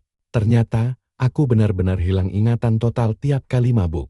Begitu mencium aroma yang familiar, perasaanku agak tenang. Mama aku merengek sedih. Mama masih sayang aku kan? Waktu mama pergi dulu, mama sebenarnya nggak mau ninggalin aku juga kan? Mama terpaksa kan? Tapi dia membuka paksa kelopak mataku. Lihat aku, siapa aku? Aku mendongak dengan pandangan yang buram. Ini aku Kak Ruyan, ingat itu. Manggil-manggil mama nggak ada gunanya. Kamu harus mengandalkan Pei Ruyan. Mama, apapun yang mama katakan itu benar. Aku bakal lakuin apapun yang mama mau. Anak pintar, lihat aku. Mama bilang, ingat ini baik-baik, kalau kamu butuh bantuan, cari Pei Ruyan. Dia itu calon istrimu, jadi wajar saja kalau kamu mengandalkan dia untuk apapun. Mama, aku bakal nurut sama mama. Anak pintar, sekarang ikuti ucapan mama. Kalau aku butuh bantuan, cari Pei Ruyan. Dia calon istriku, dan aku bisa mengandalkan dia sesukaku. Anak pintar, kecop dulu baru tidur. Aku menangkup wajahnya, memberinya kecupan hangat, lalu tersenyum bahagia. Waktu kakakku, Lusu, membuka pintu kamar, dia langsung mematung melihatku tidur begitu nyenyak. Aku tidur dengan damai, tanganku menggenggam erat tangan Pei Ruyan. Biasanya dia benci sekali kalau disentuh, tapi kali ini dia nggak mendorongku. Sebaliknya, dia menepuk-nepuk punggungku dengan lembut berkali-kali, menatapku dengan kehangatan yang begitu lembut, mirip seperti sosok ibu. Kerutan cemas di dahi kakakku akhirnya mereda. Dia mungkin berpikir, setelah adik laki-lakinya yang manis ini menggelayutinya sambil menangis dan memanggilnya mama sampai 2 kali, bahkan hati dingin Ruyan pun akhirnya bisa meleleh sepenuhnya. Dia melepaskan tangannya perlahan dari genggamanku, menyelimutiku, lalu menatap wajahku sejenak sebelum mematikan lampu kamar. Apa dia dulu pernah dianiaya waktu masih kecil? Kakakku bergumam heran dengan suara lirih. Bukankah Lulu pernah bilang kalau dia punya masa lalu yang sulit? Bisiknya, pasti karena kesulitan yang dialami Tante Lan sebelum menikah dan masuk ke keluarga kita. Cuma dia sendiri yang tahu apa yang sebenarnya dia lalui saat itu. Dia jadi begini kalau mabuk, dan kamu masih menyembunyikannya dari dia. Kakakku berargumen. Lihat betapa gampangnya dia menginginkan alkohol. Gimana kalau dia minum di luar bersama orang asing, lalu dimanfaatkan? Dia itu sensitif dan tertutup banget. Dia cuma akan bersembunyi di sudut yang sepi, merasakan kembali trauma masa kecilnya. Desah kakakku, kita tunggu sampai Tante Lan pulang saja. Tepat saat itu, mereka menanyakan keadaanku, apa Chen baik-baik saja. Dia nggak apa-apa.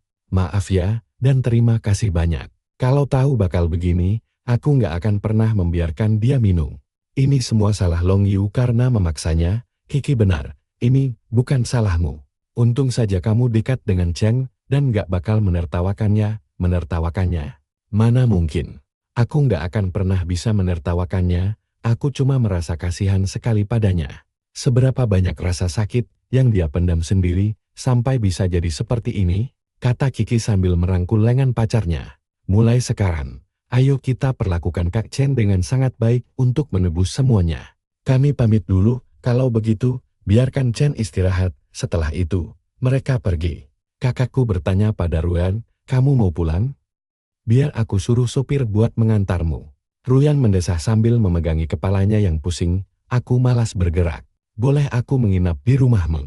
Di rumahmu saja nggak apa-apa, kalau begitu aku akan minta pelayan menyiapkan kamar tamu. Akhirnya aku tidur dengan sangat nyenyak seperti bayi. Keesokan paginya, aku bangun dan merenggangkan tubuh di atas kasur. Tapi tiba-tiba ada perasaan aneh yang mengusikku. Rasanya aku melupakan sesuatu yang sangat penting. Semalam terasa biasa saja, tapi pikiranku terasa berkabut. Seolah-olah ada tirai tipis yang menghalangi ingatanku. Ada sesuatu yang terasa sangat dekat, tapi begitu samar. Sebenarnya apa yang aku lupakan? Perasaan aneh ini terus mengusikku saat aku bersih-bersih, berganti pakaian, dan membuka pintu kamar. Aku langsung berpapasan dengan seorang wanita cantik. Jet, coba lihat aku baik-baik, siapa aku? Godanya, Kak Ruyan. Kakak sedang apa di rumahku? Tanyaku spontan. Kenapa aku nggak disambut di sini? Tanyanya. Oha, bukan begitu.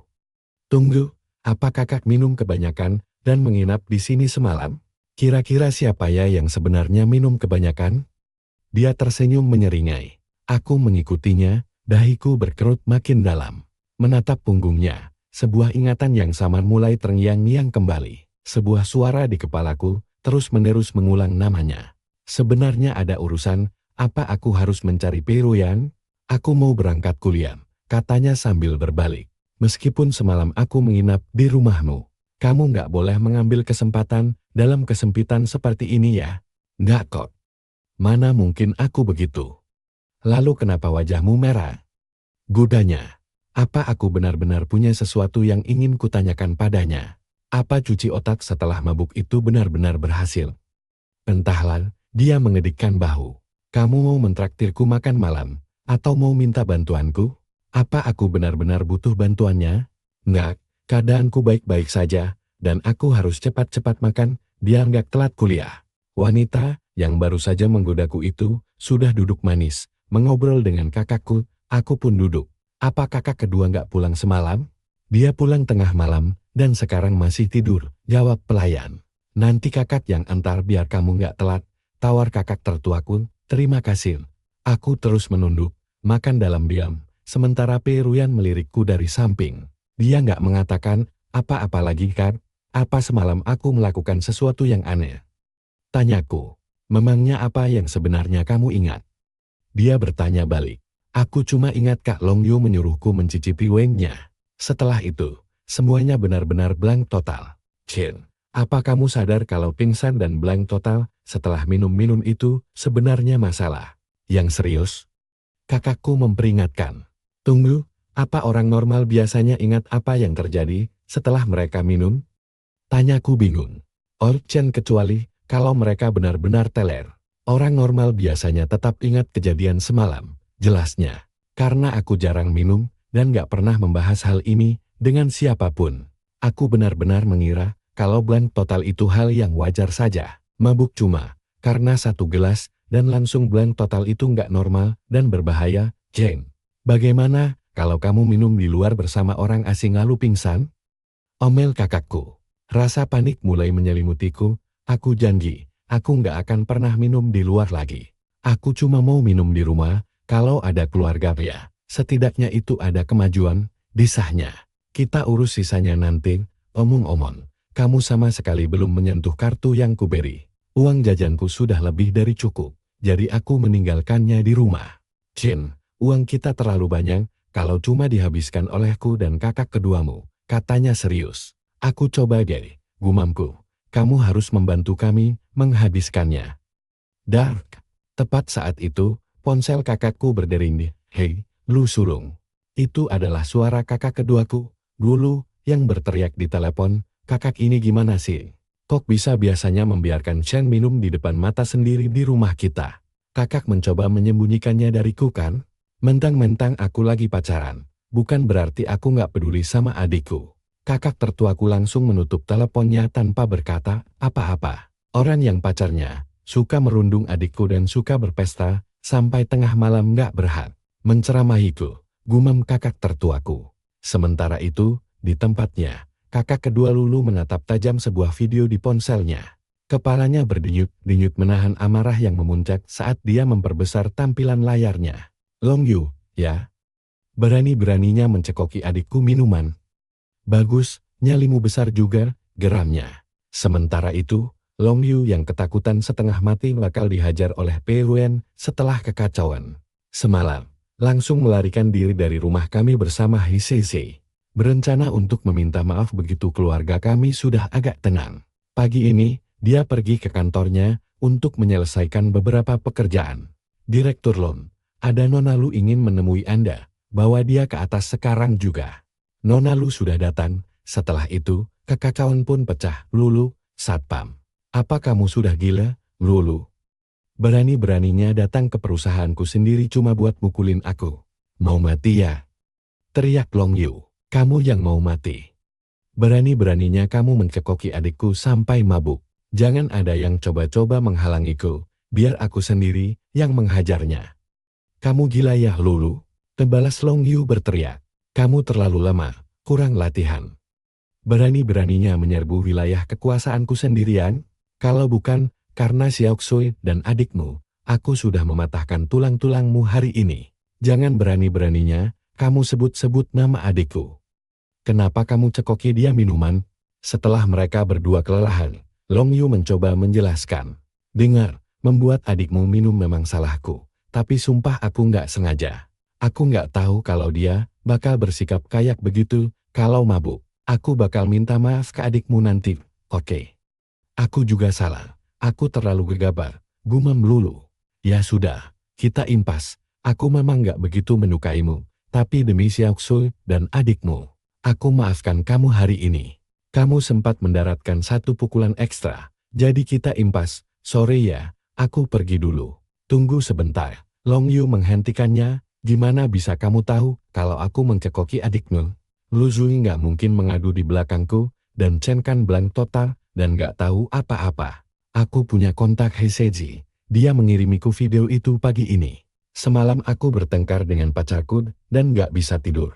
Begitu lihat videonya, aku langsung emosi, maaf, dalam hati." Long Yu mendidih, karena marah. "Sialan, dia menusukku dari belakang. Jangan dimasukkan ke hati ya. Kapan-kapan ayo kita minum bareng." Tapi begitu kakakku pergi, Long Yu langsung mengumpat. Dia kesal setengah mati pada Hisisi yang jadi tukang lapor. Sampai-sampai dia langsung menelepon ibu Hisisi. "Halo, Tante, ini Long Yu. Maaf mengganggu, tapi ini cukup penting dan mendesak. Belakangan ini Sisi lagi ngejar-ngejar artis kelas bawah, dan aku nggak bisa menghentikannya.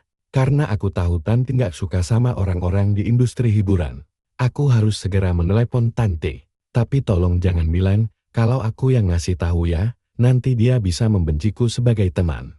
Sementara itu, aku tiba di kampus dan melihat temanku kelihatan sangat merana. "Ada apa, nangis? Gagal ngedapetin dia ya?"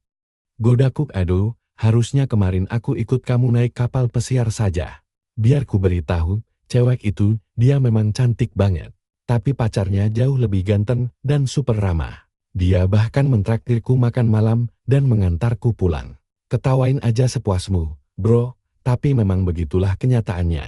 Emang kayak gitu cara kerja dunia, Qin Ming langsung lemas dan menyandarkan badannya ke meja. Ngomong-ngomong, gimana main golfmu? Lumayan seru, baru mulai sih. Kemarin gak sengaja ketemu sepupumu, terus dia ngajarin aku. Dia ngajarin apa emangnya? Tanyanya spontan, sejak kapan dia baik banget. Katanya sih sebagai ucapan terima kasih, karena udah bantuin dia lulus tes kebugaran. Duh, dunia ini bener-bener makin gak masuk akal aja. Udahlah nyesek melihat cewek-cewek cantik selalu punya pacar. Sekarang sepupunya, yang kejam itu, malah ikutan aneh juga. Karena siang itu kami, gak ada kelas. Qin Ming langsung nyeret aku ke tempat arkade yang baru buka.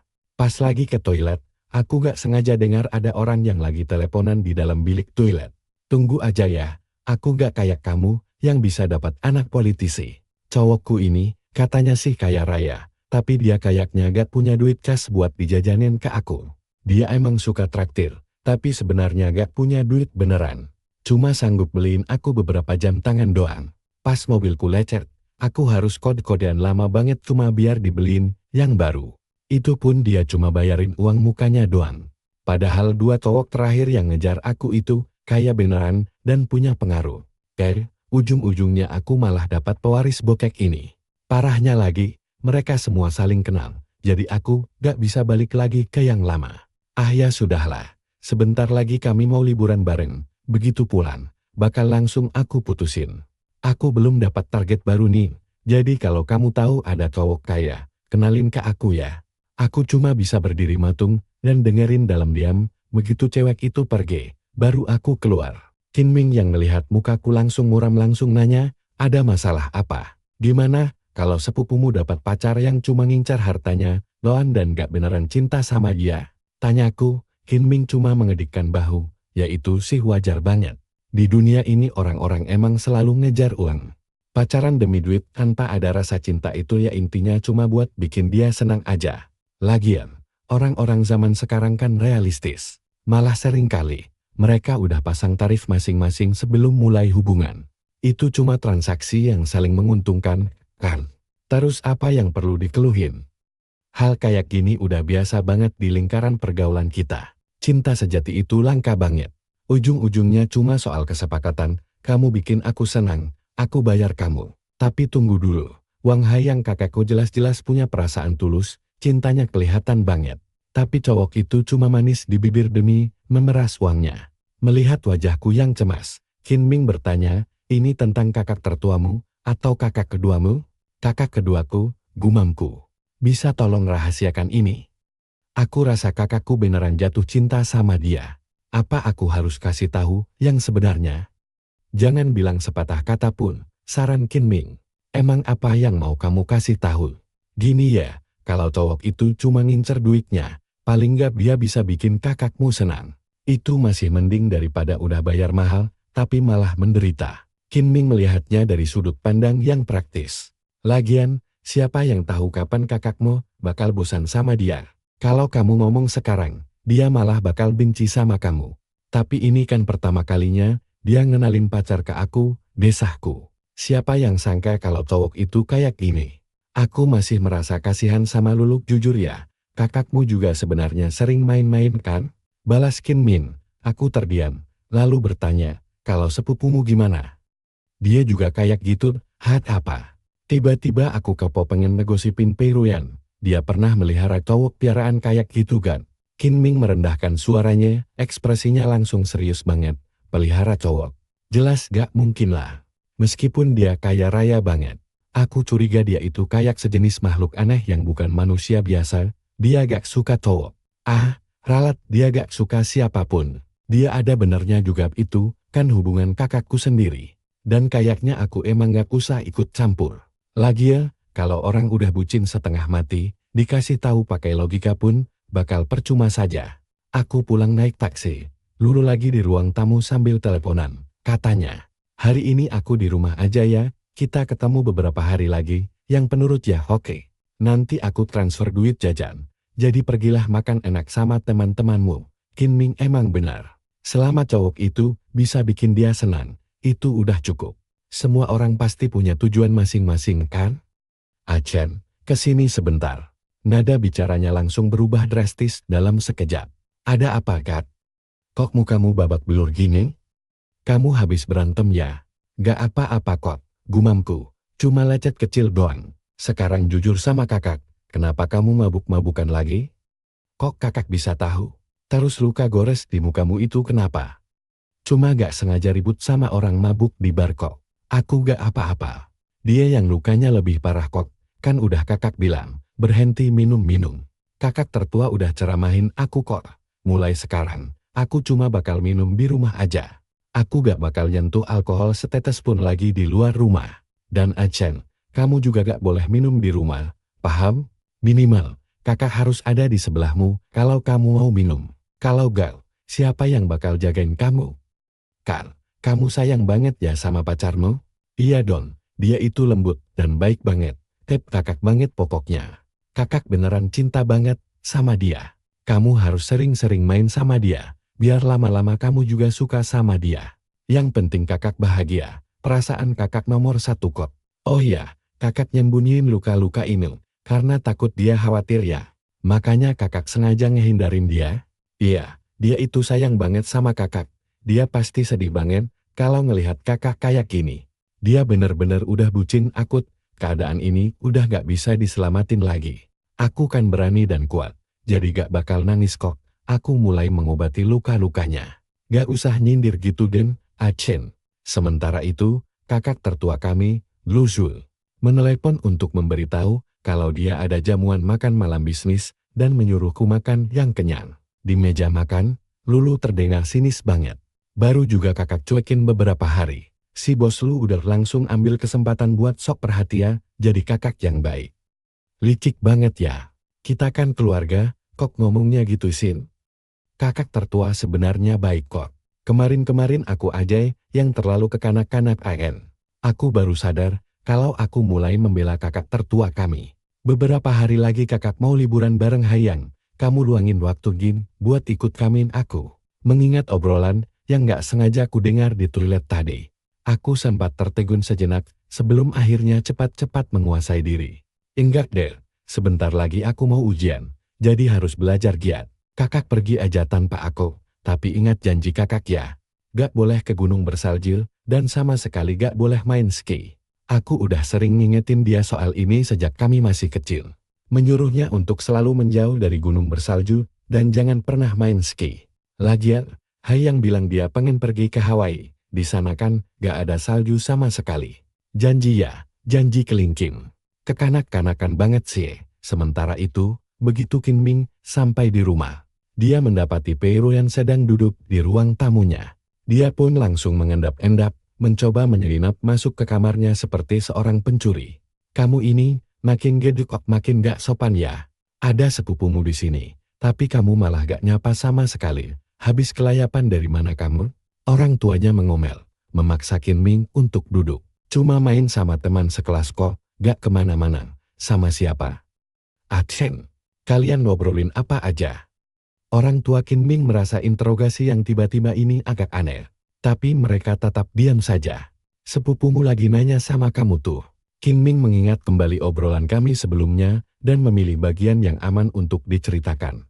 Acen nanya ke aku, apa kakak pernah melihara cowok piaraan? Omong kosong macam apa itu? Anak-anak kok bahasnya yang kayak gitu. Terus karena dia nanya gitu, kamu jawab apa? Aku bilang sepupuku ini orangnya terhormat banget dan cuma mau cinta yang murni dan indah. Dia gak bakal mau terlibat dalam urusan ribet kayak gitu. Meskipun banyak banget cowok yang antre pengen dibiayai sama dia. Dia bahkan gak sudi ngelirik mereka sama sekali. Mendengar hal itu, Pei Ruyan tersenyum tipis. Paman, Bibi, saya harus pergi sekarang. Minta tim paman kirim proposal investasi itu ke asisten saya ya. Bagus sekali. Hati-hati di jalan ya, Ruyan. Gitu dong langsung sepakat. Orang tua Qin Ming sangat gembira karena investasi itu berjalan lancar. Semua ini berkat suasana hati Ruyan yang sedang bagus. Sementara itu di dalam mobilnya, Pei Ruyan bergumam lirih. Jadi sekarang Acen penasaran ya sama kehidupan asmaraku. Dia memeriksa jam baru pukul 8 malam. Begitu membuka ponselnya, dia mengetuk avatar jamur kecilku, lalu mengirim pesan teks. Di rumah, ponselku bergetar, dia mengirimiku beberapa kode saham, beli gak ya? Enaknya beli sekarang atau tunggu dulu ya? Sebenarnya dia ada maksud apa sih? Aku gak suka chattingan sama orang yang gak begitu akrab. Tapi, aku emang lagi pengen banget cari duit. Baru aja aku balas pesannya. Dia langsung melakukan panggilan video. Kenapa malah video chatting? Bukannya ketikan aja. Aku benci banget komunikasi kayak gini. Tapi demi bisa dapat duit cepat, aku menghela napas panjang dan menekan tombol jawab. Mungkin itu emang kebiasaan dia. Orang kayak dia pasti lebih suka ngomong langsung tatap muka. Halo, Kak Ruyen, dia, aku udah makan kopi ya bentar. Kakak barusan ngirimin aku kode saham ya. Ini beneran rekomendasi atau apa sih? Jujur, dia itu matre banget. Kalau aku nggak bikin dia untung, dia pasti bakal cuekin teleponku, pantau 2 yang terakhir dulu. Kalau harganya turun 5 hari berturut-turut, langsung beli. Siap, paham, besok beli 2 yang pertama. Sisanya dipantau dulu sampai turun 5 hari baru beli. Makasih ya, Kak Ruyan. Santai saja, omong-omong. Saham apa saja yang kamu pegang sekarang? Nggak ada, aku cuma beli emas sedikit, karena harganya lagi naik gila-gilaan akhir-akhir ini emas. Tahan terus saja, jangan dijual, bahkan kalau harganya melonjak tinggi. Iya, pas banget. Aku juga mikirnya begitu. Dari kecil, setiap kali dapat uang jajan, aku selalu sisihkan setengahnya buat beli emas. Setelah lebih dari 10 tahun melakukan ini, tabunganku lumayan banyak juga sekarang. Ken, ada hal lain yang mau kamu tanyakan langsung ke aku? Nggak ada, Kak, sudah cukup. Semua detail sahamnya sudah kucatat. Makasih ya, Kak Ruyan. Oke. Besok malam bawa kakak sulungmu ke rumahku buat makan malam yang Kim Ming juga bakal datang. Makan malam di rumah kakak. Setelah menutup telepon, aku membuka laptop untuk memeriksa kode saham yang dia kirim. 2 saham pertama yang dia rekomendasikan adalah perusahaan teknologi dan studio film. Harga mereka saat ini sedang rendah dengan fluktuasi yang sangat minim. Tiba-tiba, aku teringat kalau kakakku, Luzul, sempat bilang ingin berinvestasi di bidang teknologi. Jangan-jangan memang saham yang ini? Kalau ya, kita nggak bakal mungkin rugi. Sambil menghitung tabunganku dan uang yang diberikan Lulu, aku langsung menjumlahkan uang tunai yang kupegang, ternyata kurang dari 1 juta. Bahkan digabung dengan tabunganku dan uang dari Lulu, jumlahnya masih jauh dari cukup. Aku benar-benar nggak mau menyentuh uang yang sudah telanjur kuputar di pasar saham. Apa sebaiknya aku pakai kartu ini saja ya? Begitu aku dapat untung, aku tinggal kembalikan modalnya saja. Dia memang bilang aku bisa pakai kartu ini buat latihan. Tapi aku sama sekali nggak tahu berapa limitnya. Apa tanya saja langsung ya? Tapi tetap saja, rasanya agak sungkan kalau langsung pakai uang orang lain. Tiba-tiba, ponselku bergetar, begitu melihat layarnya, senyum lebar langsung mengemban di wajahku. Ternyata ibu. Chen sayang, anak manis ibu lagi apa? Aku baru mau bersih-bersih terus tidur, Bu. Ibu sama paman sekarang lagi di mana? Kami lagi di Prancis. Kamu belum pernah ke sini kan? Liburan musim panas ini, kamu harus main ke sini ya. Pamanmu baru saja membeli sebuah rumah mewah yang sangat besar di sini. Mendengar suaranya, aku sadar dia terdengar jauh lebih bahagia. Uang memang bisa memanjakan seseorang, tapi cinta sejati bisa membuatnya jauh lebih bahagia. Omong-omong sayang, bagaimana hubunganmu dengan kakak sulungnya? Ibu, aku benar-benar salah menilai dia sebelumnya. Dia itu ramah banget, sangat perhatian, dan memperlakukanku dengan baik sekali. Dia mengajakku pergi dan bahkan memberiku kartu tanpa limit. Oh ya. Ibu senang mendengarnya. Ya, anak ibu memang anak yang manis. Semua orang pasti bakal sayang sama kamu begitu mengenalmu. Makasih ya, Bu. Jadi ibu dan paman nikmati saja jalan-jalan keliling dunianya. Nggak usah khawatirkan aku, baiklah. Setelah tinggal di sini sebentar, kami berencana melihat aurora. Semoga perjalanannya menyenangkan ya, Bu. Omong-omong, Lulu di mana? Mungkin sudah tidur, atau malah lagi pergi pesta lagi. Ibu malas mengeceknya. Yang penting kamu jaga diri baik-baik ya, sayang. Ibu. Setelah menutup telepon, perasaan lega dan bahagia langsung menyelimuti hatiku. Mengobrol sebentar dengan keluarga rasanya jauh lebih menenangkan dibanding pergi ke terapis. Termahal sekalipun, tepat saat itu, kakakku masuk. Kakak baru saja pulang dan khawatir kamu sudah tidur. Jadi kakak bahkan belum sempat ganti baju. Nggak apa-apa, Kak. Kakak sudah makan malam dengan enak. Mau kubuatkan mie? Nggak usah, kakak kenyang kok. Di sana disajikan pencuci mulut yang cantik ini. Jadi kakak bawa pulang satu buat kamu, mau coba? Hal ini langsung mengingatkanku pada kue manis murah meriah yang sering dibawa pulang ibu dulu. Atau sekotak ayam goreng penyet yang diselundupkan dulu lewat pagar sekolah di dalam ranselnya saat masa-masa nakal kami dulu. Sekarang, giliran hidangan pencuci mulut mewah yang dibawa pulang oleh kakak sulungku. Semua hal kecil ini membuktikan satu hal, aku benar-benar sangat disayangi oleh keluargaku. Terima kasih ya, Kak. Kakak sendiri sudah makan sesuatu? Belum, kakak terlalu sibuk minum-minum, sampai nggak sempat makan apa-apa. Kakak cuma melihat makanan ini, dan berpikir kamu pasti suka. Kakak bersih-bersih dulu saja. Nanti kita makan bareng ya, boleh? Kamu turun duluan saja dan langsung makan, nggak usah tunggu kakak. Berjalan ke ruang tamu, aku mencari-cari Lulu di sekitar rumah. Karena tidak melihatnya, aku pun mengeluarkan ponselku. Aku mengirim pesan padanya. Kamu di mana? Kakak beliku, sini makan bareng.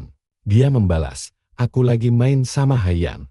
Habiskan saja semuanya, jangan kasih sedikit pun ke bos lu. Ya ampun, dia kekanak-kanakan sekali. Sebenarnya, kehidupan kakak sulungku itu tidak mudah. Kuliah dan bekerja di luar negeri sendirian, sejak usia sangat muda. Dan harus unggul dalam segala hal. Tumbuh dewasa dengan begitu sempurna tanpa adanya orang tua, di sampingnya tentu membutuhkan kedisiplinan diri yang luar biasa gila. Sekarang dia sudah kembali untuk mengelola perusahaan pamanku. Tapi aku tidak pernah mendengar dia mengeluh sekalipun. Padahal, aku ingat betul bagaimana paman dulu sering merengek kepada ibu setelah pulang dari jamuan bisnis, mengeluh kalau makanannya tidak enak, atau mengeluh kalau dia masih lapar. Dulu, ibu pasti akan tersenyum, pergi ke dapur, lalu membuatkan semangkuk mie hangat yang sederhana. Apakah kakak tidak pernah mengeluh hanya karena tidak ada orang yang bisa memanjakannya? Apakah itu sebabnya dia memendam semua kesulitannya sendirian? Dia sebenarnya terlihat lebih kasihan dibanding diriku. Memikirkan hal itu, aku langsung berlari ke dapur. Tidak lama kemudian, Lu Zui turun ke bawah dengan baju santai rumahannya yang nyaman. Shen kakak. Aku tersenyum sambil menyodorkan nampan berisi semangkuk mie segar yang mengepul. Hangat, lengkap dengan taburan daun bawang hijau segar di atasnya. Aku memasak ini buat kakak. Seketika, aroma minyak wijen yang harum langsung memenuhi ruangan. Paman selalu minta dibuatkan semangkuk mie oleh ibu, setiap kali pulang dari acara makan malam. Seperti itu, ayo kau, dimakan. Lu Zui memang selalu sangat mandiri dan disiplin. Bahkan jika dia kelaparan, setelah menghadiri suatu acara, dia biasanya akan mengabaikannya begitu saja. Pergi tidur dalam keadaan lapar, sebenarnya terasa biasa saja baginya. Tapi sejak aku kembali, ini sudah kedua kalinya aku menyiapkan camilan tengah malam untuknya. Pertama adalah puding susu jahe, dan sekarang mie ini. Perasaan hangat pun langsung menyelimuti hatinya. Dia berjalan mendekati meja makan. Terima kasih ya, Aceng. Tunggu, ada yang salah kah? Kakak nggak suka daun bawang? Alih-alih menjawab, dia malah merapikan posisi mangkuk itu dengan hati-hati lalu mengeluarkan ponselnya untuk mengambil foto. Haha, ternyata dia suka mengabadikan momen juga ya. Kehangatan yang nyaman dan menenangkan seperti ini adalah sesuatu yang tidak pernah dia sangka akan dia dapatkan dari seorang adik laki-laki. Pantas saja Lulu selalu sangat protektif dan khawatir berlebihan padaku. Anak semanis ini memang tidak seharusnya hidup menderita barang sehari pun. Sambil menemaninya makan, aku membuka ponselku dan menelusuri beranda media sosial. Lalu menemukan foto yang baru saja dia unggah. Seketika, kolom komentar langsung dibanjiri tanggapan. Salah satu temannya menulis, "Wah, adik kita ternyata seorang koki. Ganteng dan berbakat pula." Menariknya, Kak Royan tidak memberikan tanda suka, tetapi malah berkomentar, "Hati-hati, jangan sampai bocah itu melukai dirinya sendiri." Aku benar-benar kagum dengan persahabatan mereka. Mereka bisa duduk mengobrol tentang hal-hal tidak penting, tapi tidak pernah merasa bosan. Dalam beberapa menit, mangkuk kakakku sudah kosong melompong tanpa sisa. Dia tertawa kecil dengan agak malu. "Masakanmu enak sekali, Aceng. Kakak sampai makan kekenyangan begini. Aku tahu kakak jarang makan larut malam, makanya aku cuma masak porsi kecil." Porsi segitu mah nggak ada apa-apanya. Lulu malah biasanya makan pakai mangkuk ukuran jumbo. Tunggu, apa Lulu sering menyuruhmu memasak untuknya? Oh, sering banget. Dia selalu pergi dugem dan kadang baru pulang pas subuh. Karena aku bangun pagi, ya sudah kubuatkan mie saja untuknya. Luar biasa. Mengganggu fokus belajar seorang pelajar dengan perilakunya yang liar itu. Kakak harus berhenti memanjakannya. Oh ya, hampir lupa, Kak Ruyan tadi mengirimiku beberapa kode saham dan menyuruhku untuk berinvestasi di 2 saham itu besok. Kakak bisa bantu aku memeriksanya sebentar. Nggak masalah, beli saja langsung. Ruyan tidak akan pernah menjerumuskanmu. Tapi Kak, uang tunai yang kupegang masih jauh dari kata cukup untuk itu. Bukankah kakak sudah memberimu kartu itu? Kartu itu tidak ada limitnya. Gunakan saja uang itu sebagai modal awalmu. Aku tahu, tapi aku benar-benar ingin tahu berapa limit asli kartu itu. Memang kamu butuh berapa? Dengan perasaan yang sangat malu, aku mengacungkan 5 jaring 100 juta. Aku langsung menggelengkan kepala cepat-cepat. 50 juta, kalau begitu, tanyanya. Aku menggelengkan kepala lagi, dan bertanya dengan ragu-ragu, apa boleh, kalau 5 juta saja? Memangnya uang 5 juta bisa buat apa? Ambil saja 50 juta dulu. Kalau habis semua, nanti kakak kasih lagi, jangan dipikirkan. Tunggu Kak, apa itu nggak terlalu banyak? Begitulah cara investasi bekerja. 50 juta adalah jumlah awal yang pas untuk latihan. Nanti kalau kamu sudah dewasa, nominal segini bahkan tidak akan ada artinya bagimu. Oh ya, apa Ruyan ada bilang soal makan malam besok? Kim Min juga bakal ada di sana nanti. Dia mungkin kelihatan dingin sama orang luar, tapi dia sangat loyal pada keluarga. Kamu harus mengobrol banyak dengannya nanti. Dia itu genius dalam hal investasi, dan dengan bimbingannya, modalmu bakal berlipat ganda dalam sekejap. Sekarang, pergilah tidur. Keesokan paginya, kakak sulungku, Sui, melihat bekas luka memar di wajah Lulu dan mengira dia habis keluyuran tidak jelas. Dia memarahinya dengan dingin. Menanyakan kemana saja dia bermain liar semalam sampai mukanya babak belur begitu. Kemudian dia turun dan menangkup wajah Lulu, memeriksanya ke kiri dan ke kanan. Untunglah, keadaannya terlihat lebih baik dari kemarin. Dia bilang Lulu baru boleh pergi main sama pacarnya setelah istirahat 2 hari lagi. Kerjaanmu cuma main terus. Umurmu sudah 24 tahun, tapi belum punya kerjaan tetap. Kapan kamu mau masuk ke perusahaan? Aku pikir beberapa omelan itu bakal jadi yang terakhir. Tapi Lulu malah membantah. Nanya kenapa Kak Sui sok-sokan bertingkah kayak orang tua di depanku. Dan bilang tunggu sampai papa pulang saja. Lulu bahkan sempat bercanda soal rebutan warisan keluarga, tapi Kak Sui cuma mendengus. Bilang kalau Lulu butuh bakat asli buat melakukan itu. Melihat mereka hampir berantem, aku langsung melerai dan meminta mereka duduk untuk makan. Aku bilang ke Lulu, kalau wajahnya masih luka-luka dan dia mending istirahat di rumah saja. Lalu menyarankan agar kakak tertuaku saja yang mengantarku ke kampus. Kakak tertuaku setuju. Dia bilang bakal menyuruh seseorang buat menjemputku setelah kelas selesai. Untuk makan malam di rumah Kak Ruyan. Lulu langsung mengerutu. Mengeluh, kalau cuma dia satu-satunya orang santai yang nggak punya kerjaan apa-apa. Gara-gara lukanya itu, dia bahkan nggak bisa pergi menemui pacarnya, atau sekadar main denganku. Dia merengek, kalau kakak tertua kami, sudah merebut adiknya. Jujur, aku merasa Wang Hai yang sama sekali nggak pantas buat dia. Tapi aku tahu betul seberapa keras kepalanya adikku ini. Lulu itu, nakal, dan pembangkang banget. Biarpun kamu bilang suatu makanan itu beracun, dia pasti harus mencicipi racun itu sendiri dulu sebelum akhirnya mengeluh. Aku memutuskan untuk membiarkannya saja. Seperti kata Amin, ini cuma masalah keluar uang sedikit saja kok. Lagi pula, sebentar lagi aku bakal kaya mendadak.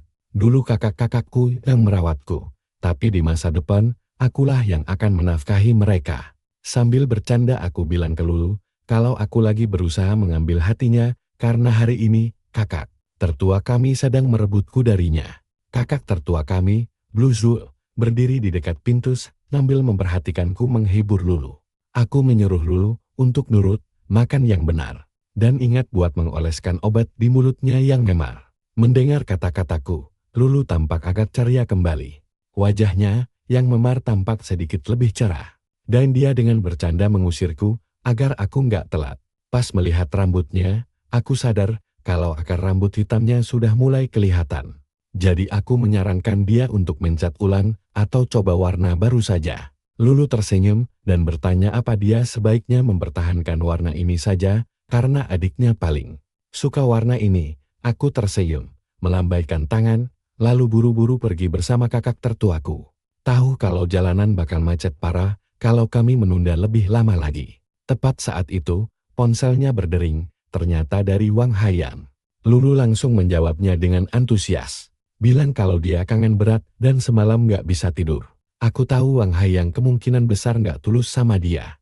Tapi bagi Lulu, cowok itu tampan, atletis, dan pintar merayu. Begitu suara carianya perlahan menjauh, pikiranku beralih ke rencanaku sendiri. Berapa banyak yang harus kuinvestasikan di pasar saham hari ini? Apa aku harus tes ombak dengan 5 juta dulu? Atau langsung pakai semua uang dalam jumlah besar itu? Sementara itu, kakak tertuaku bertanya, apa aku suka warna coklat? Katanya Lulu yang bilang begitu padanya. Aku tertawa dan menjawab, kalau aku suka warna apa saja yang penting bagus. Membuat dia memuji seleraku.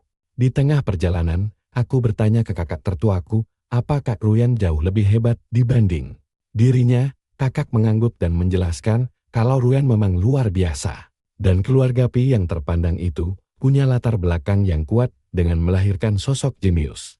Di setiap generasi, dia bilang Pi Ruyan adalah yang terbaik di generasinya. Pas aku bilang, kalau sebagai anak tunggal, dia pasti bakal mewarisi semuanya. Kakakku menggelengkan kepala, menjelaskan, kalau keluarga Pi itu sangatlah rumit. Kakek buyutnya punya 4 anak, dan silsilah keluarga mereka sudah berkembang sangat besar. Pada generasi Ruyan, mereka punya sosok-sosok berpengaruh di bidang politik, hukum, militer, dan bisnis. Kerumitan keluarga mereka benar-benar jauh di luar bayangan orang biasa. Di keluarga Pi, siapapun yang mengendalikan urat nadi keuangan adalah pemimpin yang sebenarnya. Di generasi sebelumnya, tanggung jawab itu jatuh ke tangan ayah Ruyan, yang harus memilih penerus secara adil dari puluhan kandidat yang mampu memikul beban berat keluarga mereka. Untungnya, Ruyan luar biasa berbakat. Sebagai penerus yang ditunjuk, tidak ada satupun dari ratusan kerabat mereka yang berani meragukannya. Dihormati sepenuhnya oleh ratusan anggota keluarga elit membuktikan kalau dia memang bukan orang sembarangan. Kakakku bilang detail ini bukanlah rahasia di kalangan mereka, tapi dia ingin aku memahaminya. Dia memperingatkanku kalau Ruyan itu dingin dan bisa bermulut tajam. Tapi berjanji kalau Ruyan akan bersikap lembut padaku karena menghargai kakakku.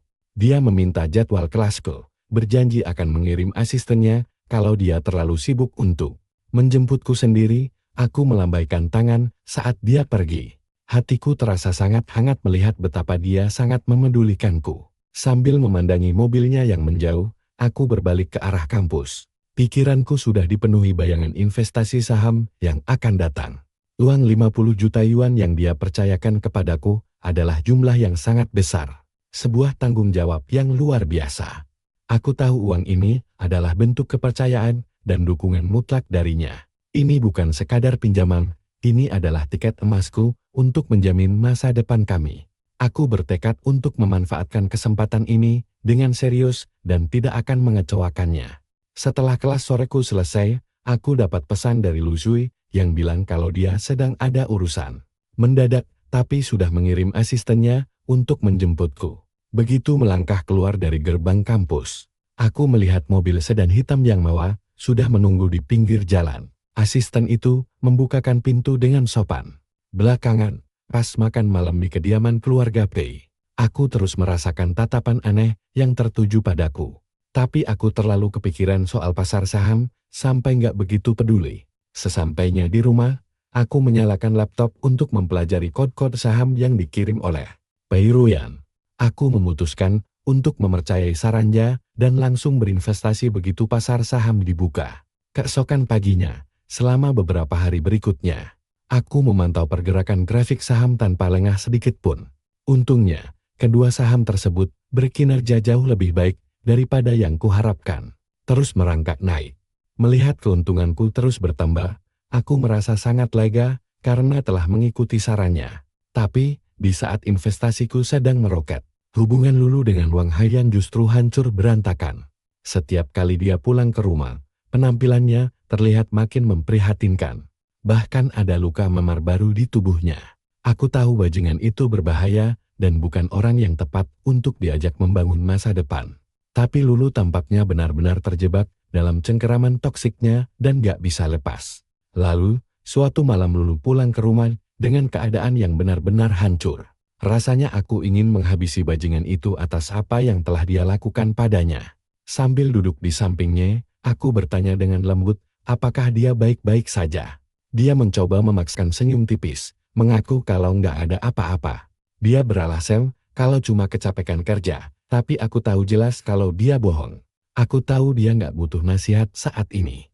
Dia cuma butuh tempat yang aman untuk meluapkan semuanya dan baru untuk bersandar. Aku bertekad untuk menjadi sandaran kekuatannya. Beberapa hari kemudian, kakak tertuaku bilang kalau dia mau mengadakan acara kumpul-kumpul kecil. Di rumah kami akhir pekan ini, mengundang Ruyan dan beberapa teman dekat. Aku pun dengan senang hati ikut bergabung. Saat para tamu datang, rumah kami langsung dipenuhi gelak tawa dan sapaan hangat.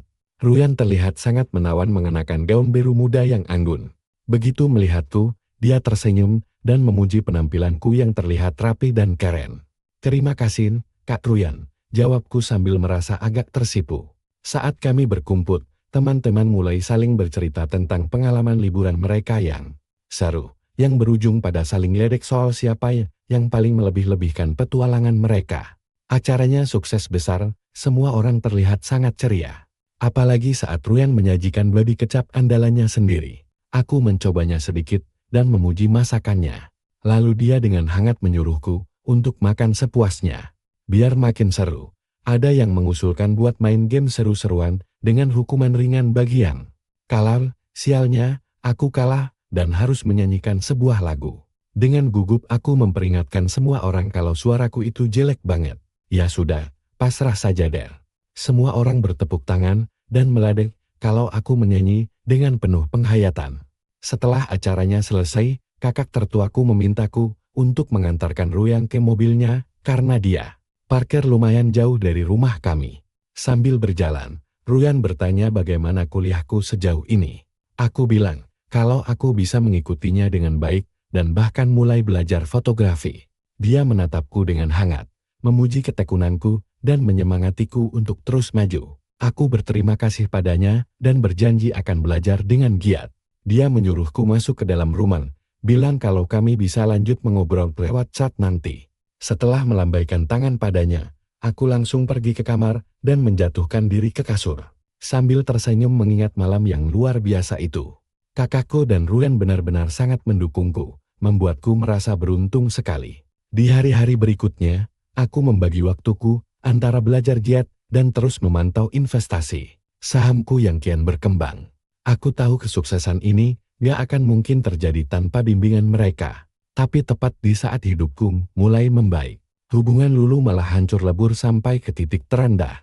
Aku sempat mendengar dia berteriak di telepon, menuduh Wang Haiyan berbohong soal dinas luar kotanya. Sambil menangis terseduh-seduh karena hancur hati, dia berpaling padaku. Ah Chen, aku harus bagaimana? Dia itu monster. Aku memeluknya erat, berjanji kalau dia aman bersamaku dan aku akan selalu melindunginya. Dia mengaku ingin meninggalkannya, tapi sama sekali nggak tahu caranya. Aku menatap matanya, meyakinkannya kalau aku yang akan mengurus semuanya. Dan dia cuma perlu fokus untuk memulai hidup baru. Dia meremas tanganku, mengucapkan terima kasih sambil berurai air mata. Selama beberapa hari berikutnya, diam-diam aku membantunya mengemas barang-barangnya. Bertekad membawanya pergi sejauh mungkin dari pria itu. Aku menempatkannya di hotel yang aman dan terus menemaninya di sana.